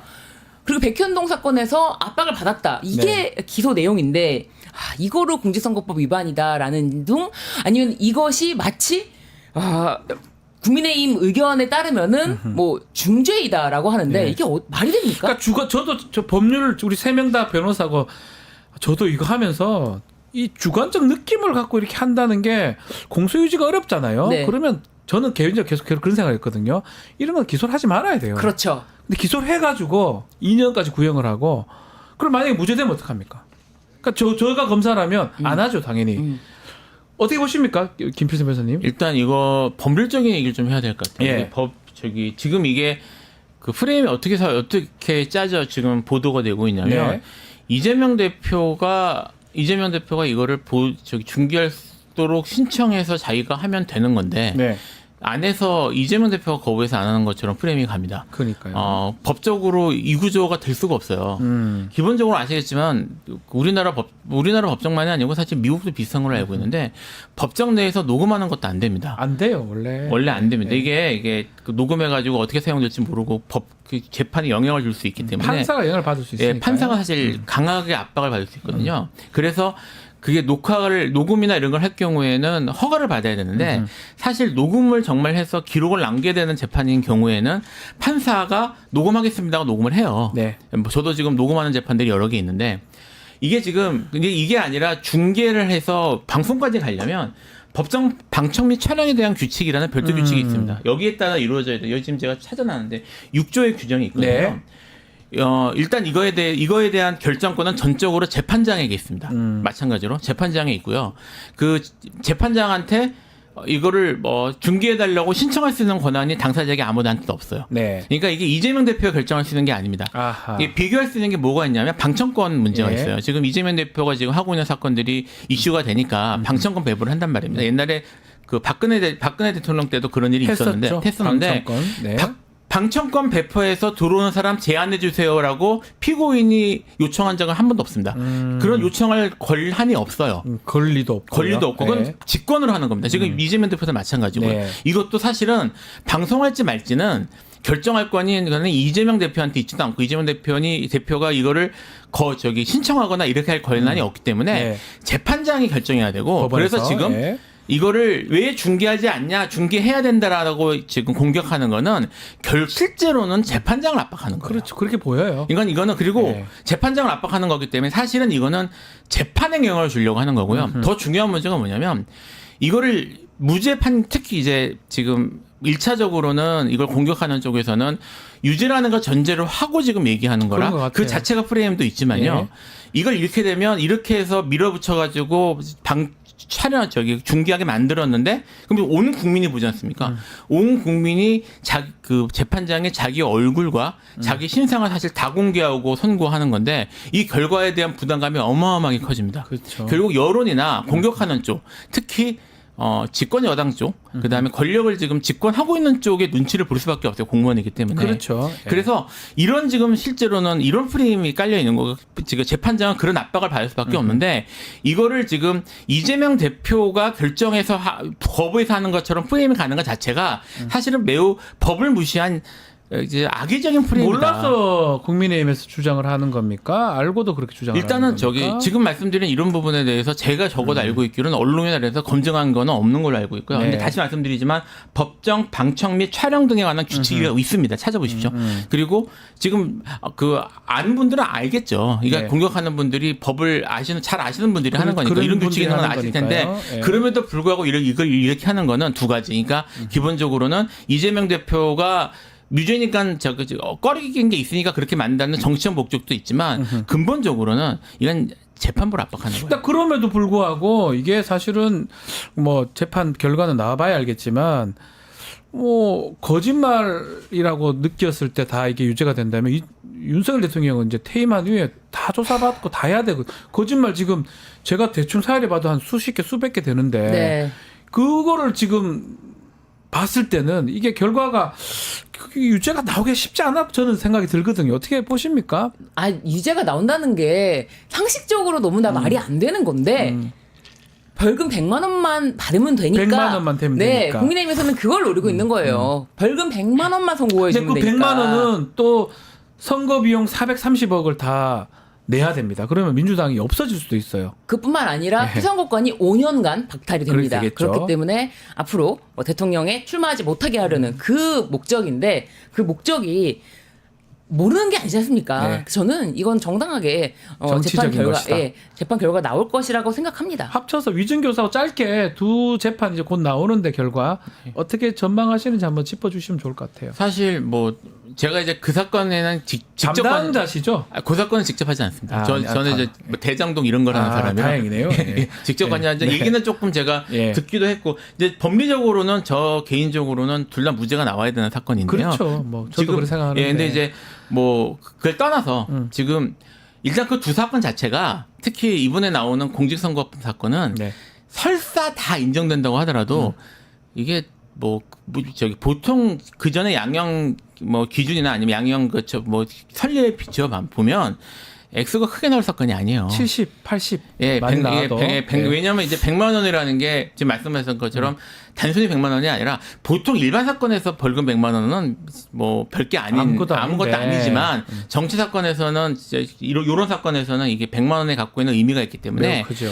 그 정말 심각한 상황이 아니면 100만 원 넘지는 않습니다. 근데 이게 법리적으로 이게 단순히 거짓말했다가 무조건 처벌받는 게 아니고. 아유, 그러면 저는 매일 수십 번씩 거짓말하는데요. 정치에서 정치에 그러니까 선거에 도움될 목적법이거든요. 네. 목적을 가지고 의도적으로 거짓말한 것이 맞습니다. 되어야 되는데 지금 말했던 것이 법리적으로 거짓말하는 것일 수 있는가? 이런 몰랐다는 말이 잘 몰랐다는 게. 잘 몰랐다는 게 이게 자기의 사실 주관적인 거고 그때 당시에 깜빡했을 수도 있는 거고 그렇죠. 여러 가지 가능성이 원래 법상으로는 경력, 학력 이런 거는 거짓말 실수할 수 없는 거잖아요. 네. 이런 것들을 잘못해서 행위도 있긴 하지만 열거적으로 표현이 돼 있어요. 예, 그러니까 사실은. 그런 것들이 말씀하신 것처럼 그런 것들을 거짓말로 볼 수 있는가? 예. 그럼 거짓말을 했다면 그것을 선거에 당선될 목적을 갖고 했는가? 이런 것들을 사실 따지고 들면 유죄나기가 어려운 사건이라 어려운데, 예. 그러니까 어려운데 다 인정된다고 하더라도 사실은 액수가 크게 나올 사건은 아닙니다. 네. 그리고 위증교사 같은 경우도 지금 이제 구조가 좀 비슷한데요. 이게 위증을 했고 위증교사는 위증했다는 걸 전제로 해서 그거를 시켰다는 거잖아요. 그렇죠, 교사. 예, 교사를 했다는 건데 지금 위증했는지부터가 지금 사실 정확하지가 않아요. 실패한 교사. 예, 근데 실패한 교사는 법리적으로는 이거 다 맞다고 하더라고요. 다 맞다고 하더라도 무죄예요. 무죄예요. 실패한 교사는. 형사소송 형법 교과서에 나옵니다. 예, 그래서 지금 이게 어떻게든 그러니까 위증한 게 사실을 말했다는 거예요. 그러니까 결국 거짓말을 하지 않았다는 건데 네. 거짓말을 하지 않더라도 위증에 해당된다고 지금 검찰이 중요히 주장하고 있는 거거든요. 네. 이게 법리적으로 이렇게 꼬아서 이렇게 주장하는 건데 이렇게 받아들일 수 있을지 여부는 거짓말하지 않는데 위증이 된다? 여기에 대해서는 상식적으로 판단해 주시면 보시죠. 지켜보기로 하고요. 자, 오늘도 중요한 사법 또 정책 이슈들이 있습니다. 명태균 씨 지금 오늘 구속영장 실질심사 받는데 어떻게 보십니까? 오늘 저는 이 결과가 어떻게 명태균 나올까요? 씨 구속영장 자체 내용에 가장 큰 문제가 있다라고 생각합니다. 네. 어떤 부분이냐면은 명태균 씨가 대통령 부부와 친분을 과시하고라고 해요. 과시하고가 아니라 여기에 정확하게 들어갈 말은 김영선 의원 공천을 받아온 것을 기화로. 예. 김영선 의원 공천을 받아온 것을 기화로 이런 행위를 했다라고 하면은 이 구속영장이 맞습니다. 예. 그렇지만 과시니까 이게 어떻게? 영장부터가 함에 일로 좀 가이드라인대로 가는 느낌이 들기도 그렇습니다. 해요. 그래서 예. 영장은 매우 이거는 좀 이 사건을 네. 포장을 더 씌워서 사건을 굉장히 작게 만들려고 노력을 했다. 그런데 두 갈래를 보여집니다. 지금 검찰에서 이 구속영장 같은 경우는 결재를 받아서 밖으로 나가는 거 아닙니까? 네. 그런 이렇게 결재 라인을 받아서 나가는 건 이렇게 정제된 표현이 나가는데 명태균 씨가 검찰 조사에서 김건희 씨한테 500만 원을 받았다. 돈 받았다. 네, 돈을 네. 받았다. 돈 봉투가 커버나 콘텐츠 봉투였다. 라든지 이런 것들이 나오는 거 있잖아요. 네. 이렇게 검찰 내에서의 진술이 밖으로 새나가는 거.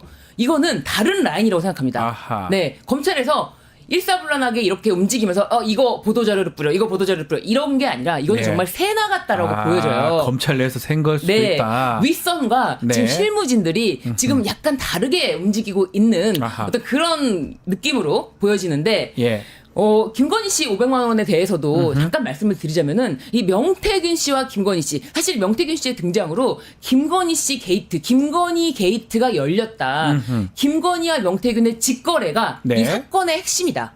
그래서 저는 이 사건을 이렇게 나눠야 된다고 생각합니다. 경선 과정의 명태균 씨의 행동 그리고 본선에서의 명태균 씨의 어떤 입김 그리고 당선 후 창원 산단까지 이어지는 이게 3단계로 나눠야 된다. 그래서 이거를 전부 다 김건희 씨와 직거래를 했던 정황들이 네. 녹취로 다 하나씩 드러나고 있지 않습니까? 그 창원 산단 관련해서도 명태균 씨가 이렇게 얘기합니다. 이거는 김건희 여사한테 부탁하는 거다. 그 보고서를 따로 만들지 않습니까? 네. 그렇기 때문에 이거는 명태균 씨와 김건희 씨의 직거래 과정에서 나오는 돈봉투다. 예. 자, 지금 그러면 오늘 구속영장도 조금 전망도 좀 해주시고 지금 말했던 그 500만 원 그 부분도 좀 수사가 돼야 되는데 뭐 교통비 먹먹이다 하기에는 금액도 크고요. 그 성격에 따라서 또 혐의가 달라질지 이 부분도 앞으로 어떻게 진행이 될까요? 지금 사실 저기 영장에 어떤 식으로 내용이 들어가는지 네. 지금 이제 보도되는 내용밖에 저희는 알 수가 없는데요. 그렇죠. 알 수가 없죠. 예, 보도 내용에 따르면 이게 정말 그 현재 지금 문제가 되는 정치자금법이나 이런 데에 맞춰진 범죄 사실인지 영장 사실인지 약간 의아해요. 그렇죠. 의아하긴 한데 지금 검찰 입장에서는 이 구속시키고 싶지 않 물론 구속시키고 싶으니까 영장을 했겠지만 네. 구속시키고 싶지 않을까라는 생각이 들긴 합니다.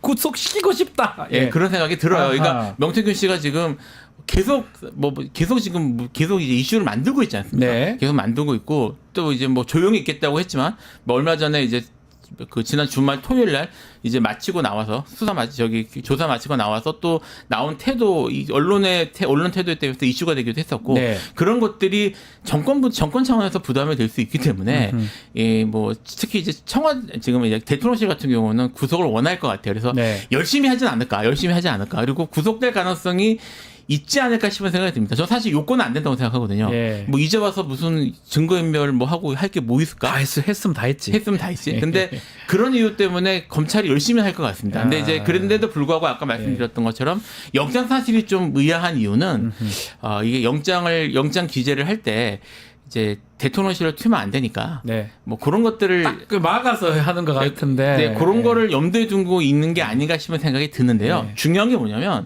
지금 이제 그 변호사님께서 말씀도 하셨지만 네. 저도 사실 주목한 게 500만 원에 대한 보도예요. 그렇죠. 이게 누가 냈을까요? 기억하시는지 모르겠습니다만 지금 이제 이게 그 계속 만약에 이제 그 윤 대통령의 지지율이 계속 떨어지고 국정장을 떨어지면 검찰 내에서 균열이 일어날 거다. 저는 뭐 그런 걸 많이 봤잖아요 이때까지 정권에서. 근데 예. 이제 이 정권은 검찰 정권이니까 네. 쉽지 않을 거다. 그래서 검찰을 장악할 수 있는 직접 장악할 수 있는 힘을 갖고 있는 정권이니까 그럴 거다라는 얘기가 나와 있었는데 네.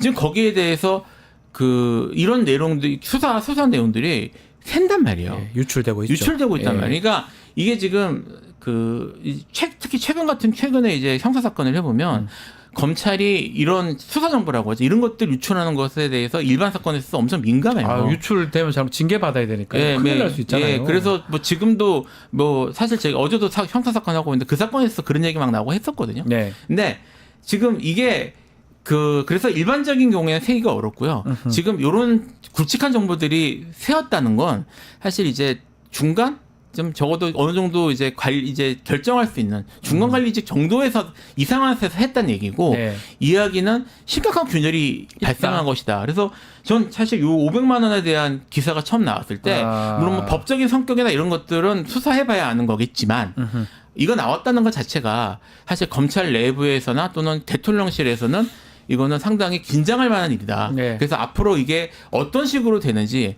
좀 지켜봐야 되겠다는 생각이 들었습니다. 요것도 비슷한 맥락인데 마지막으로 지금 김종인 전 위원장하고 이준석 의원도 조사하겠다. 이것도 방침을 밝힌 건지 센 건지 알 수는 없습니다. 보도에 따르면 두 사람도 이제 조사를 하겠다. 선거 관여 개입이 있는지. 네. 이거는 어떻게 또 봐야 됩니까? 이거는 이제 방향을 튼 거라고 보여집니다. 방향을 튼 것이다. 네네. 조선일보네요. 네. 그러면 뭐 센 건 아니네. 예. 방향을 확실히 누구한테로 이거를 겨냥해야 되는지를 틀었다라고 보여지고 사실 이 일에 지금 검찰이 이렇게 이준석, 김종인 위원장을 겨냥하게 된 거는 네. 이준석 위원의 자초위난이다 이렇게 보여져요. 네. 이준석 의원이 이중 플레이를 하지 않았습니까? 뉴스토마토에 만나서 이 명태균 씨의 그 김건희 씨의 공천 개입은 확실하다. 네. 김건희 씨의 공천 개입은 확실해라고 얘기를 하면서 한편으로는 명사장을 엄청 두둔하고 방송에 나가서는 선생님, 그리고, 뭐 박사님, 뭐. 네, 그리고 나가서는 또 뉴스토마토를 만나서는 네. 창원 산단을 조사해봐라고 하면서 명태균과 자기가 정말 관계가 없는 창원 산단으로 수사를 돌리려고 하고 네. 그렇다면 명태균은 죽고 자기는 살잖아요. 명태균이 김건희는 보내고 자기는 살려고 하는 이런 이중 플레이가 사실은 보도로 드러나지 않았습니까? 뉴스토마토 보도로 드러나지 않았습니까? 네. 그거를 보고 명태균 씨도 다른 건 다 어떻게 하든 참아도 이중 플레이는 용서 못해 라는 생각에 김소연 변호사와 그 부분에 의기투합이 되지 않았을까. 그런데 김소연 변호사는 우리 알다시피 이준석 의원하고 상당히 이게 적대적 관계로 그렇죠. 알고 있거든요. 그렇죠. 근데 변호사는 뭐 사실 그렇게 하면 안 돼. 저는 그렇게 알고 있습니다.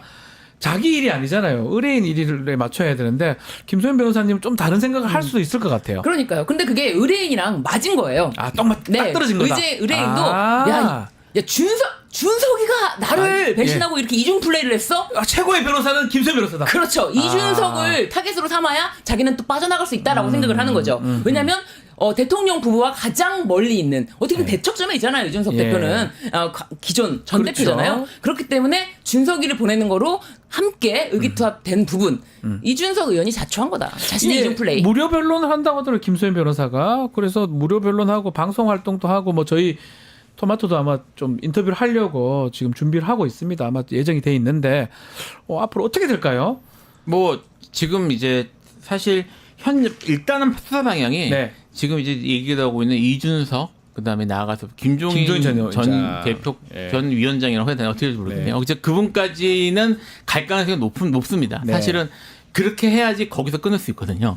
그래서 그쪽으로 갈 가능성은 충분히 있는데 물론 이제 제가 뭐 단정적으로 말하는 건 아닙니다. 이런 것도 말을 조심해야 돼서 예. 하는 건 아닙니다만 근데 이제 특히 아까 지금 말씀하셨던 것처럼 이준석 전 대표가 상당 부분 일을 스스로 일을 많이 복잡하게 만들었어요. 그렇죠. 적을 너무 많이 만들. 자초윤환이라고 표현하셨는데 이제 이거를 사실 입 다물고 조용히 있어서 이제 문제를 안 만들었어야 되는데 네. 이분들이 계속 얘기하면서 네. 이렇게 저렇게 사실 일을 커지게 만드는 데 책임을 졌고 그 과정에서 명태균 씨하고 크게 틀어졌기 때문에 이준석 전 대표는 앞으로는 상당히 좀 위험한 상황, 위험한 상황에 처할 것 같고 이것이 어디까지 튈지. 그다음에 사실 이제 명태균 씨도 그렇고 지금 이제 김소연 변호사도 그렇고 제가 보기에는 이렇게 치밀한 계획이나 아니면 이런 걸 하는 것 같지는 않아요.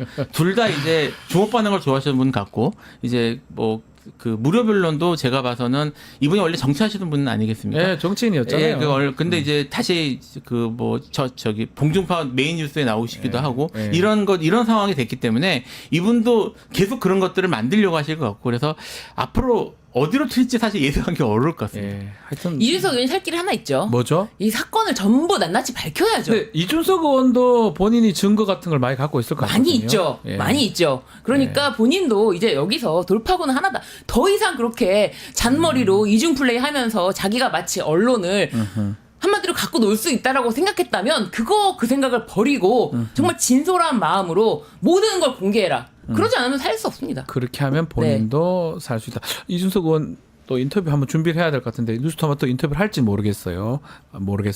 알겠습니다. 자, 오늘 얘기는 여기서 마무리하겠습니다. 김필성, 신유진 변호사와 함께했습니다. 감사합니다. 감사합니다. 자, 방송 이제 마쳐야 되는데 마치기 전에 구독자 이벤트 소개해드리겠습니다. 지금 실시간 채팅창 참여하시면 매일매일 2,000 통통코인 저희가 지급해드리고 있습니다.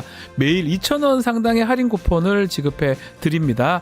채팅창 링크에 있는 통통몰 앱에 가입하신 뒤에 회원 고유번호 코드를 실시간 채팅창에 한 번만 붙여넣기를 하면 이벤트 참여하실 수가 있습니다.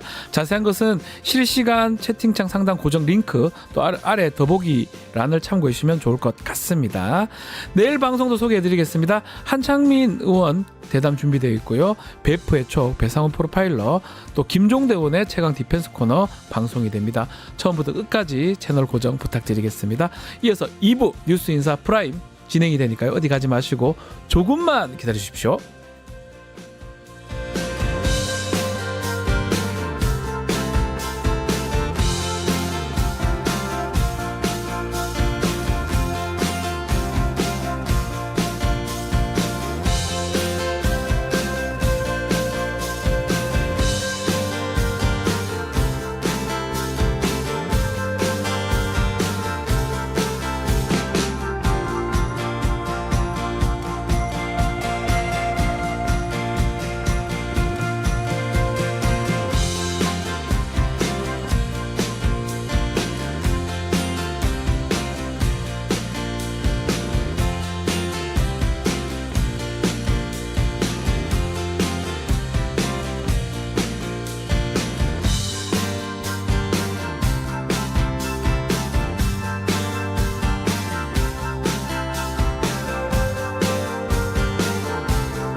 한 발 더 들어가는 고품격 시사대담 뉴스 인사 프라임 시작하겠습니다. 매주 목요일 해문 양이삼의 종횡무진입니다. 두 분 나오셨습니다. 양이삼 목사님, 해문스님. 안녕하십니까? 네, 반갑습니다. 네. 자, 본격적인 이야기 전에 두 분 골프 치십니까? 저는 안 칩니다. 저는 군대에서 쳤죠. 아, 그러니까 저도 공군 군목이었기 예. 때문에 공군은 저도 다 치게 됐어요. 마찬가지로 군 장교를 하면서 법무관 장교를 하면서 사실 뭐 그 좋은 건 아닌데 골프 치는 분위기가 좀 되지 않습니까? 아니, 안 치면은 공군에서는 특히 비행단에 있으면 네. 안 치면은 그 비행단마다 골프장이 다 있어요. 다 체육단장이 다 있으니까요. 있으니까. 저는 이제 처음에는 야 목사가 무슨 골프냐 이러면서 네. 약간 제가 약간 삐딱한 게 또 있고 이래서 네. 그랬는데 그 연습장에 있는 골프병이 타이거 우즈처럼 치더라고요. 그래가지고 목사님 저한테 배우세요. 예, 저 있을 때 예. 배우셔야 돈 버는 겁니다 해서 예. 그때 좀 쳤죠. 그게 또 장교들끼리 또 할 수 있는 게 또 그 공군은 그 별로 그게 없으니까 뭐 골프장을 하는 것 같은데 자, 군 골프장도 많이 가보셨겠네요. 체력 그럼요. 단련장. 그럼요. 예. 태능 골프장 가보셨습니까? 못 가봤습니다. 아직. 예. 아, 군대 있으면 태능 골프장 가긴 아니, 가는데. 전 공군이니까. 아, 국방부 골프장이긴 합니다. 그렇죠. 공군 골프장은 비행단마다 다 예, 있어가지고 갈 기회가 있었던 것 같긴 한데 못 가봤어요. 네. 성남 비행장 한성대 가봤죠. 체력 단련장 거기 가봤죠. 가보셨군요. 네, 예. 가봤습니다. 자, 오늘 골프장 얘기를 하는 게 이유가 뭐냐면 대통령 얘기를 좀 하려고 합니다. 골프장 보도가 나오니까 아이고 그거 골프 친 게 아니고 트럼프 데뷔해서 8년 만에 연습한 거다. 이렇게 해명을 했는데 증언에 따르면 8월부터 계속 쳤어요. 그러니까 거꾸로 같아. 8월 달에 트럼프 될 줄 알았어? 근데 이게 윤석열 대통령이 저 트럼프 만나려고 골프 연습한다고 해가지고 예. 실제로 트럼프 골프 굉장히 좋아하는 것 같아요. 그 대선 네. 토론회 때도 바이든하고 예, 좋아요. 공격하면서 트럼프는 골프 다 이야기를 하고 확실히, 예. 그래서 윤석열 대통령의 그 우국의 네. 그 마음으로 골프를 열심히 연습해가지고 이제 트럼프하고 골프를 쳐야겠다 뭐 이런 줄 알았더니 몰래 찍고 있었던 계속 게 쳤던 이제, 거잖아요. 예전에 예, 장경태 들켜가지고. 의원이 질문했었거든. 그게 한성대 체력 단련장입니다. 네, 네, 네. 성남에 있는 비행단 골프장에 갔던 적 있지 않느냐라고 장관한테 질문했을 때 이거는 그냥 저는 넘어갈 일이라고 생각했는데 알고 보니까 계속 쳤던 거네요. 여기 쳤든 태능이든 성남 골프장이든 다 군부대 골프장이거든요. 그러니까 이거 아닐까요? 골프를 계속 쳐왔는데 트럼프가 골프를 좋아한다고 하니까 아이고 잘됐다 여참에 그냥 트럼프 핑계대고 대놓고 치자 이런 분위기가 아닐까. 근데 이거는 해명 자체가 거짓말로 보여지지 않을까요? 뭐 거짓말이라기보다도 이제 핑계겠죠. 정확히 얘기하면 이제 허위를 말한 게 아니라 그럴듯한 구실을 붙인 거니까 핑계인데 그래서 저거를 이제 곰곰이 생각해 보면 저게 그럼 아예 뭐 일종의 해프닝이다. 하고 있는데 저게 그 전통적인 가치로 보면 저걸 갖다가 교원 영색이라 그래요. 간교한 속임수라는 거예요, 말로 속임수. 그 간교한 말로 꾸며댔다 이거. 아유, 강교하지도 못해요. 다 걸리잖아요. 이제 골프 쳤다 그러니까 트럼프 만나기 위해서 소리를 연습했다. 하노. 그래서 이제 그렇게 넘어가면 되는데 이제 뒤에 추가 사실은 나오면서 사실은 핑계대다 걸렸으니까 뒤통수 극적하면은 네. 예, 넘어갈 것이지 뭐 처벌을 할 수 있는 아니 뭐 처벌할 건 아닌데 아니죠. 전통적인 가치에 보면 저 절대 하면 안 되는 거예요. 안 되죠. 그 이른바 리더, 예. 소위 군자가 교원 영색을 하면 그 절대 금기 사항이거든요. 누가 믿고 따르겠습니까? 교원 영색도 영색이지만 지금 또 보도된 거에 따르면 그리 수차례 뭐 계속 골프 치러 갔었고 골프 치러 간 시점도 문제예요. 네, 도발 네, 있을 네. 때도 갔고. 맞아요. 아니 대통령이 사과 기자회견하고 다음날 골프 치러 가는 그런 게 어디 있습니까? 그러니까 이제 제가 지난주에 말씀드렸지 예. 않습니까?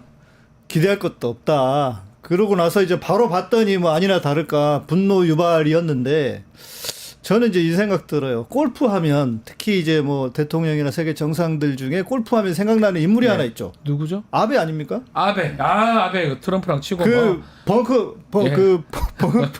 벙커에서 굴러갔던. 예. 그 저는 잘 모르겠습니다만은 제가 볼 때는 즉 저도 골프를 몇 년 쳐보고 이런 사람으로서 과연 저 체격으로 얼마나 잘 칠까. 아니요 또 조선일보에서는 되게 칭찬 보도가 있더라고요. 장거리 타자고 보기 플레이는 가능하다. 뭐. 그런 보도를 하는 게 말이 됩니까 지금? 아니 뭐 그 오비 나도 장거리는 다 예. 멀리 칠 수 있기 네. 때문에 해서 저는 아베가 되고 싶어서 이러나. 네. 또 하나만 더 짚어보면 뭐 골프장에 본인이 가기 위해서 앞뒤 10팀 다 빼버리고 이 민폐를 끼쳤던 그렇죠. 거잖아요. 또 국방부 장성들 풍선 때문에 너희들은 골프 못 친다고 취소시키고 그 자리에 들어가서 골프를 쳤다라는 거거든요. 더 충격적인 거는 태릉 골프장에 가가지고 우리 한국 국내 골프장에는 카트 타고 잔디에 들어갈 수 있는 데는 없습니다. 동남아는 뭐 그게 가능하지만 가능한 곳이 있지만 근데 대통령이라고 카트 타고 막 들어갔다고 하거든요. 미국 스타일로 했네. 미국 스타일로 하면 안 되잖아요. 10팀 취소시키고 갑작스레 방문해서 등등 봤을 때는 뭐 전 해명도 해명이지만 이런 행동들이 다 좀 정말 불쾌합니다. 솔직히 말해서. 예. 근데 그거는 이제 뭐 개인의 인격적인 문제가 가지고 인격적인 소양이 좀 부족해서 개인으로 그렇게 하는 걸 뭐라 하지 않는데 대통령이지 않습니까? 그러니까 대통령이 밑에서 그랬을 수도 있고 하여간 뭐 소양이 좀 부족했던 거겠죠. 세심치 못한 건데 하여간 그거는 그렇다 치더라도 저는 하여간 둘러대기를 한국 저거 교원 영세가 저거 아주 죄까지는 아니지만 사람들에게 신뢰를 하루아침에 잃어버려서 아주 무거운 과오라고 저는 이렇게 생각이 들었어요. 질문을 계속 드리는 이유가 지난번에 명태균 씨하고 그 목소리 나왔잖아요. 명태균 씨 해줘라 하면서 뭐 그거만큼 이 골프 지금 논란도 전 커 보이는데 제 개인적으로 봤을 때는. 아니 엄청 큰 거죠. 근데 대통령이 자기가 하는 말을 다 둘러대기인데 누가 신뢰하겠습니까? 그러니까 우리가 계속 그러잖아요. 입 벌고 입만 열면 거짓말이라고 그러는데 이게 다 들통나는 거 아닙니까? 그리고 그 성남, 태릉 이런 데는 웬만한 군인들 못 갑니다. 아주 좋은 골프장이고 부킹이 어렵습니다. 그리고 왜냐하면 이게 완전 서울에 있고 수도권에 있기 때문에 웬만한 계급을 가진 사람 못 가고요. 저도 소령 출신인데 군에 있을 때 좀 쳐봤어요. 부대 티 같은 걸로. 제대하고는 제가 딱 한 번 정말 예외적이라 한번 가봤거든요. 거의 뭐 어렵거든요. 주로 뭐 참모총장 출신들 예비역 뭐 포스타 태릉 골프장 매우 좋아요. 아주 좋습니다. 이제 가봐야 되겠네. 매우 좋아요. 못 가봤어요. 군 체력단련장이 아니고요. 민간 골프장하고 똑같은 식에 된 군 골프장이거든요. 매우 좋습니다. 매우 좋습니다. 아무나 못 가요. 그 다 장성들 높은 양반들 출신인데 앞뒤 팀 다 뭐 열 몇 팀 줄이고 이랬다는 거는 야 이거는 진짜 군인들도 꼭지돌 일입니다. 아유 알겠습니다. 하여튼 골프 얘기하니까 뭐 본인 말씀대로 트럼프 외교 때문에 한다고 하니까 트럼프 쪽 얘기 좀 해보겠습니다. 트럼프 당선인 일론 머스크를 이게 저는 잘 모르겠는데 정부 효율부 이런 부서가 있는지 모르겠는데 수장으로 임명을 했어요.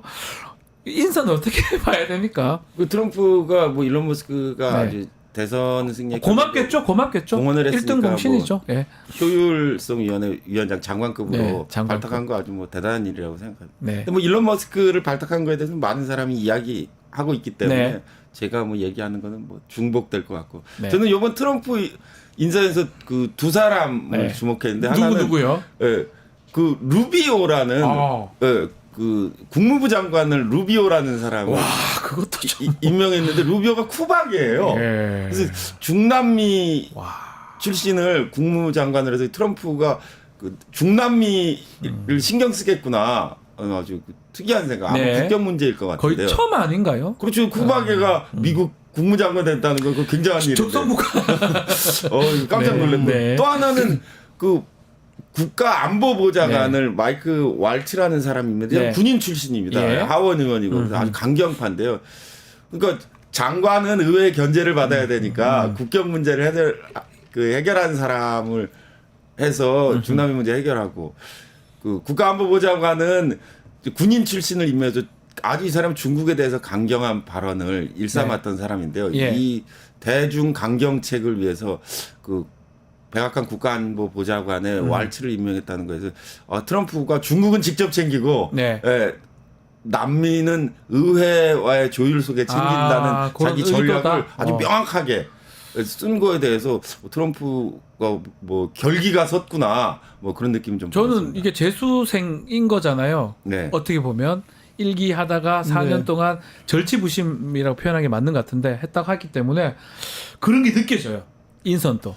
내가 정말 원하는 인선 해야 된다. 결기가 느껴집니다. 거기에 이제 트럼프가 한마디 더 한 게 물론 트위터로 했지만 주위에서 폼페오라는 사람하고 추천했던 분인데 폼페오는 쓰지 않겠다고 완전히 그때 달랐죠. 여기겠죠. 그래서 그 자기에게 그 추천하는 사람들에게 명확히 선을 그었기 때문에 자기 정책 방향을 분명히 한 거 아닌가 이렇게 생각하고 있습니다. 자, 봐야 되지만 뭐 이 우리 대통령은 이제 오늘부터 순방 갑니다. 에이펙도 있고 G20 정상회의가 있는데 이 트럼프 당선인하고 만나기는 만날 것 같은데 네. 뭐 해동을 추진은 저는 글쎄 만날 수 있을지 그것도 좀 의문이긴 하고요. 일단- 어떤 내용이 될까요? 일단 그 미국 그 이야기를 좀 대해가 네. 보면 같이 효율성위원회가 말씀해 주십시오. 제가 볼 때는 이제 처음 생기는 건데 네. 그게 한마디로 얘기해서 구조조정하겠다는 거죠 정부를. 그러면 일론 머스크라고 하는 기업가를 통해서 공무원들 다 잘라내겠다, 네. 자르겠다. 그 실제로 그런 그 이야기를 하지 않았습니까? 그리고 이제 트럼프가 지금 했던 이 지난 1기하고는 완전히 다른 상황이라고. 180 달라진 것 같아요. 왜냐하면 네. 공화당 내에서도 그때는 뭐 강요들도 말 안 듣고 뭐 국방위원장도 국무위원장도 그렇고 말을 안 들었는데 네. 장관들이 지금은 공화당 내에 자금을 누가 쥐고 있냐면 며느리가 쥐고 있다 그러고요. 그건 무슨 말입니까? 그 공화당 내에 어. 자금을 담당하는 사람이 며느리래요. 진짜 며느리요? 네, 자기 며느리고 그리고 상하 의원들이 이제 다 공화당이 됐습니다. 네. 그러면 트럼프 세상이 된 거예요, 비로소. 그리고 또 한 가지 달라진 게 그 뭐 pompe오 얘기하셨지만 트럼프가 대놓고 네오콘들 배제하겠다. 이래서 아마 우리가 전혀 다른 세상, 트럼프가 정말 할 수 있는 모든 걸 다 하는 그런 세상을 보게 될 텐데 그러면 지금 말씀 이해가 보면 이제 우리 대통령 어떻게 되냐? 준비가 돼 있냐? 괜찮냐? 뭐 제가 볼 땐 이렇거든요. 머리 잘 돌아가는 깡패와 예. 멍청한 깡패가 만나서. 아, 근데 머리 잘 돌아가는 깡패가 큰형님이야. 예. 어떻게 되겠습니까, 우리나라가? 뭐 사실 정답은 뭐 볼 것도 없을 네, 것 같은데 볼 것도 답은 없죠. 딱 나와 있는 것 같은데요. 제가 볼 때 뭐 14조 내놔 하면 그냥 갖다 바칠 수도 있는 사람이다. 아. 이게 지금 심각한 상황이라고 봅니다. 매우 심각하다. 네. 그렇기 때문에 뭐 트럼프한테 외교 잘해야 된다. 이 얘기는 우리 국민들 다 공감할 것 같은데 골프로 안 돼요. 골프 같은 걸로 되지도 않아요. 근데 트럼프가 네. 당선되고 한국에 대한 첫 마디, 네. 이를테면 서원이라고 하는 네. 거를 아주 특이한 말을 했는데요. 조선업과 관련된 이야기를 했어요. 그래가지고 지금 막 조선업계 신나고 대통령도 우리가 미국에 선박을 수출한다고 해서 이제 가서 만나면 아마 조선업 이야기를 할 것 같은데, 네. 근데 여기에 함정이 있어요. 뭐죠 함정이? 이 미국이 조선업에 관심을 갖는 이유는 그 왈츠 때문에 그래요. 왈츠가 지금 군인 말한 출신인데요. 왈츠. 예. 미국이 중국을 견제하기 위해서는 함정의 군함의 수가 부족하기 때문에 절대적으로 중국 견제를 위해서 미국은 군함 보유수를 늘려야 됐다는 게 왈츠의 지속적인 주장이었어요. 항공모함은 많잖아요. 그거 아니, 말고 이제 다른 그렇죠. 다른 구축함 예, 이런 것들. 구축함 그런 것들을 늘려서 중국의 해양 진출을 견제해야 막아야 된다. 된다는 게 지금 국가안보보좌관으로 지명된 왈츠의 생각이었는데 이걸 트럼프 받아들였다는 거죠. 그래서 그 미국 군함을 한국에 만들게 하겠다는 우리가 거예요. 지어주는 거네요. 아니 근데 조선? 문제는 뭐냐면 네. 우리가 지어주면 그나마 다행인데 네. 트럼프는 바이든한테 배워서 네. 그거지 않습니까? 트럼프는 관세만 이야기했는데 바이든은 아예 공장을 다 미국으로 가져와 이랬잖아요. IRA죠 그게. 공장을 다 가져와서 무역 흑자가 지금 500억 달러가 넘었다는 거 아닙니까? 네. 우리나라가. 그런데 문제는 그게 뭐냐면 다 공장 짓느라고 자재가고 뭐하고 다 가니까 그게 넘어간 거예요. 가죠. 넘은 거예요. 예.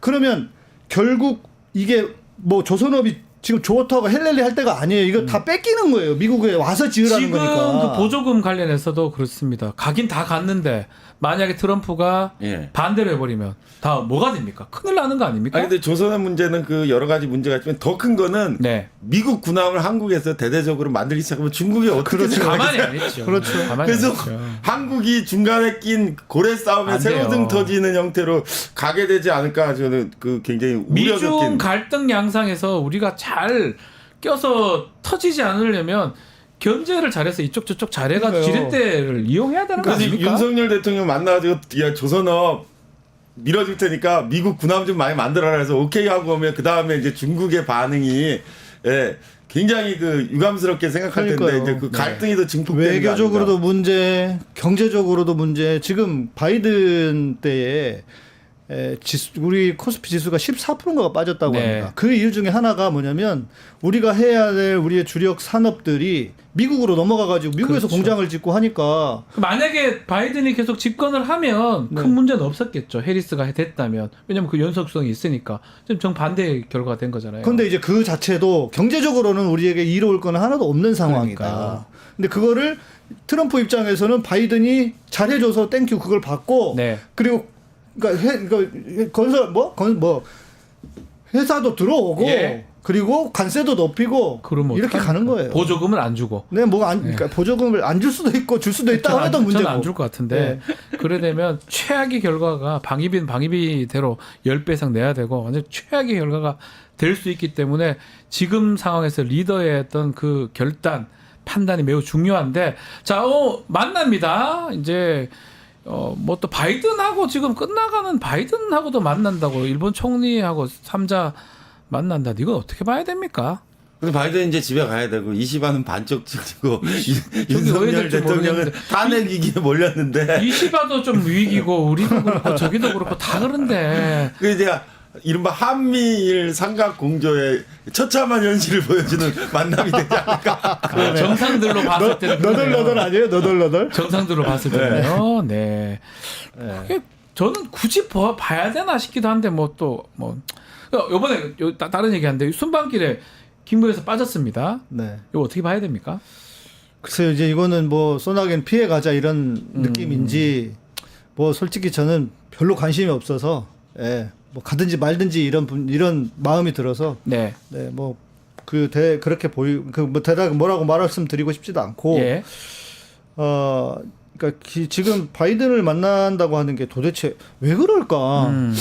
무슨 윤석열 대통령 입장에서 뭔가 바이든한테 더 쪼르거나 아니면 뭐 청구서 같은 거가 있을까? 이런 생각이 들 정도예요. 저는 어떤 생각이 드냐면 개인적 생각인데 대통령은 공직이에요. 되게 중요한. 그러니까 그 사람을 누굴 만나는 게 다 공직으로 그렇죠. 만나야 되는데 이 사람은 개인으로 만난다는 느낌이 자꾸 들어요. 네. 가장 나쁜 거죠. 네. 대통령은 대통령과 총리가 만남이 되는데 인간 윤석열하고 인간 바이든의 만남이 아닌가 이런 생각이 들어서 그렇네요. 그런 네. 만남은 의미가 사실 없는 거거든요. 그러면 안 되는 거죠. 하면 대통령으로서는. 안 되죠. 그럼요. 뭐 개인적으로 왜 만납니까? 자연인이 아니잖아요. 그래서 대통령이잖아. 좀 안타까워요. 혹시 그런 생각을 갖고 있는 게 아닌가. 저는 그래서 조금 불안하기도 해요. 일단 그 워싱턴 선언에 네. 대한 그 이행 과정이 지금 있는데 이행 과정이 완전히 이루어지지 않은 상태에서 트럼프가 됐기 때문에 윤석열 입장에서는 바이든한테 이제 빚쟁이처럼 가가지고 빨리 빚 갚으라고 재촉을 해야 되는 부분도 네. 분명히 있을 값을 겁니다. 능력이 있냐고. 능력이 없는데요. 그래도 최근은 해야 되는 거 아닙니까? 그거 때문에 너무 강박관념 때문에 간다면 저는 그나마 다행인데 정말 개인적 친분 관계 네, 마지막 네. 인사하려고 간 거라면 이거는 최악이거든요, 사실은. 그렇죠. 오히려 트럼프한테 잘 보여야 돼요. 그럼요, 당연히 그래야죠. 국가 대통령이라면 당선인한테 잘 보여야 되는데 권력 끝난 사람한테 가가지고 회담하는 게 맞냐 이 생각이 자꾸 들어서 절망입니다. 마음이 절망. 조금 네. 아픕니다. 네. 그래서 이거는 개인적 자격이 아니거든요. 공직 대통령 자리로 가는 건데요. 자, 국내 이슈 좀 해보겠습니다. 자, 김건희 여사 얘기를 좀 했었는데 김건희 특검법 수정안으로 이제 오늘 본회의 통과가 될 것 같은데 뭐 거부권 행사도 될 것 같고요. 네. 저 궁금한 게 또 돌아왔을 때 예. 3분의 2 넘을까요? 그 2024년도는 방어하지 않겠습니까? 올해는 방어할 수 있을 것 같은데. 네. 왜냐하면 이제 그 시기가 좋지 않아요. 네. 예, 왜냐하면 그 돌아왔을 때 연말에 뭐 온갖 이슈가 서로 점철되고 쌍방이 진영으로 갈라져 가지고 격렬하게 대치하는 상황이 12월에 올 때인데 그런 진영의 대치 국면에서는 이제 이탈표가 나오기 그렇게 쉽지 않기 때문에 네. 2024년은 무난하게 한번 방어할 수 있지 않을까 그렇게 생각하고 있습니다. 올해까지는 괜찮을 것이다. 뭐 들어보니까 분위기가 이렇게 썩 이게 3분의 2가 넘을 수 있는 상황 분위기는 아닌 것 같아요. 그런데 이제 중요한 거는 여당에서 뭐 그 특검법이 꼼수 악법이다. 뭐 이렇게 얘기를 했더라고요. 그렇게 얘기하고 있습니다. 그런데 특검이라고 하는 게 언제부터 악법이었는가. 그리고 정작 그 지난 대통령들 특검 다 했고 네. 그리고 자기가 특검으로 여기까지 온 사람 아닙니까? 지금 그러니까요. 대통령이 네. 특검 때문에 대통령까지 된 사람이 여당에서 그런 말을 과연 할 수 있는가? 예, 아무리 국민들을 바보로 알고 진짜 그 우습게 알아도 좀 너무하다. 요즘 정치가. 특이한 것 같아요. 이게 사실은 본인이 특검을 계속했고 특검 때문에 대통령까지 됐는데 그 특검위원이다 이런 말을 하는 게 저게 준비된 기자회견이었는지 아니면 즉흥적으로 그냥 생각나는 즉흥적이라도 이건 얘기하면 안 되는 거로 아니 저는 본인이 보이거든요. 특검과 관련돼서 너무 잘 알고 계시기 때문에 그런 말씀하신 거 아니에요? 본인이 한 게 다 위헌적인 그렇지. 행동을 내가 위원적으로 살아왔다. 인권 침해를 이거겠죠. 본인이 해가지고 대통령 됐다 이렇게밖에 아니, 그러니까 어쨌든 간에 안 윤석열 사실이잖아요. 대통령의 매력은 툭툭 던지는 솔직한 그 본의 아니게 내뱉는 실언과 그 네. 소탈함, 뭐 뚝심, 뭐 약간 정직해 보이는 네. 네, 그런 것들이었는데 뭐 그런 것들이 기자회견에서 뭐 툭툭 나왔던 것 예. 같은데 근데 그런 분이 어떻게 골프는 그 트럼프 때문에 쳐다가 거짓말을 자, 알겠습니다. 자, 오늘 또 그리고 중요한 또 재판들이 있습니다. 김혜경 씨 오늘 이재명 대표 배우자죠. 판결도 있고요. 내일은 또 이재명 대표 1심 선고도 있고. 자, 어떻게 이 선고 재판 두 분한테 좀 질문 드려봐도 될까요?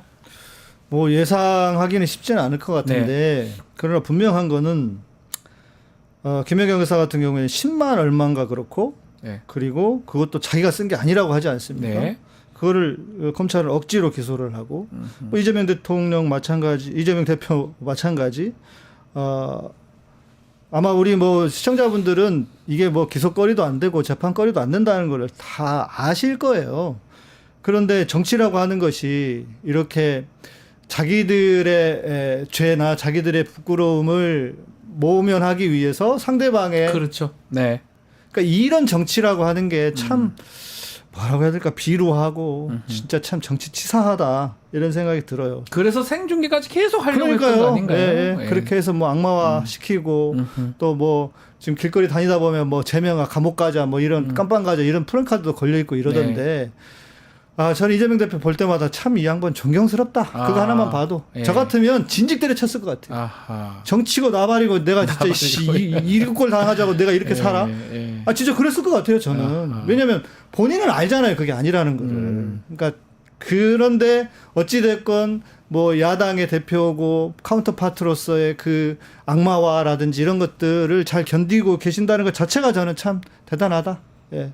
스님도 한 말씀 주십시오. 근데 그 11월 15일 네. 또 시작해서 내일 예. 또 25일 날 위증교사 네. 선고가 있습니다. 그 일종의 타임라인이 네. 이제 하나가 이제 맞습니다. 마무리되기 때문에 네. 이제 11월 15일부터 시작해서 12월 31일까지 네. 무한 대치 국면으로 가겠죠. 그럴 그래서 수밖에 서로가 없겠죠. 서로를 향해서 무한 대치 국면을 만드는 쪽이 그 집권당에서는 아마 유리할 거기 때문에 그 무한 대치 국면 네.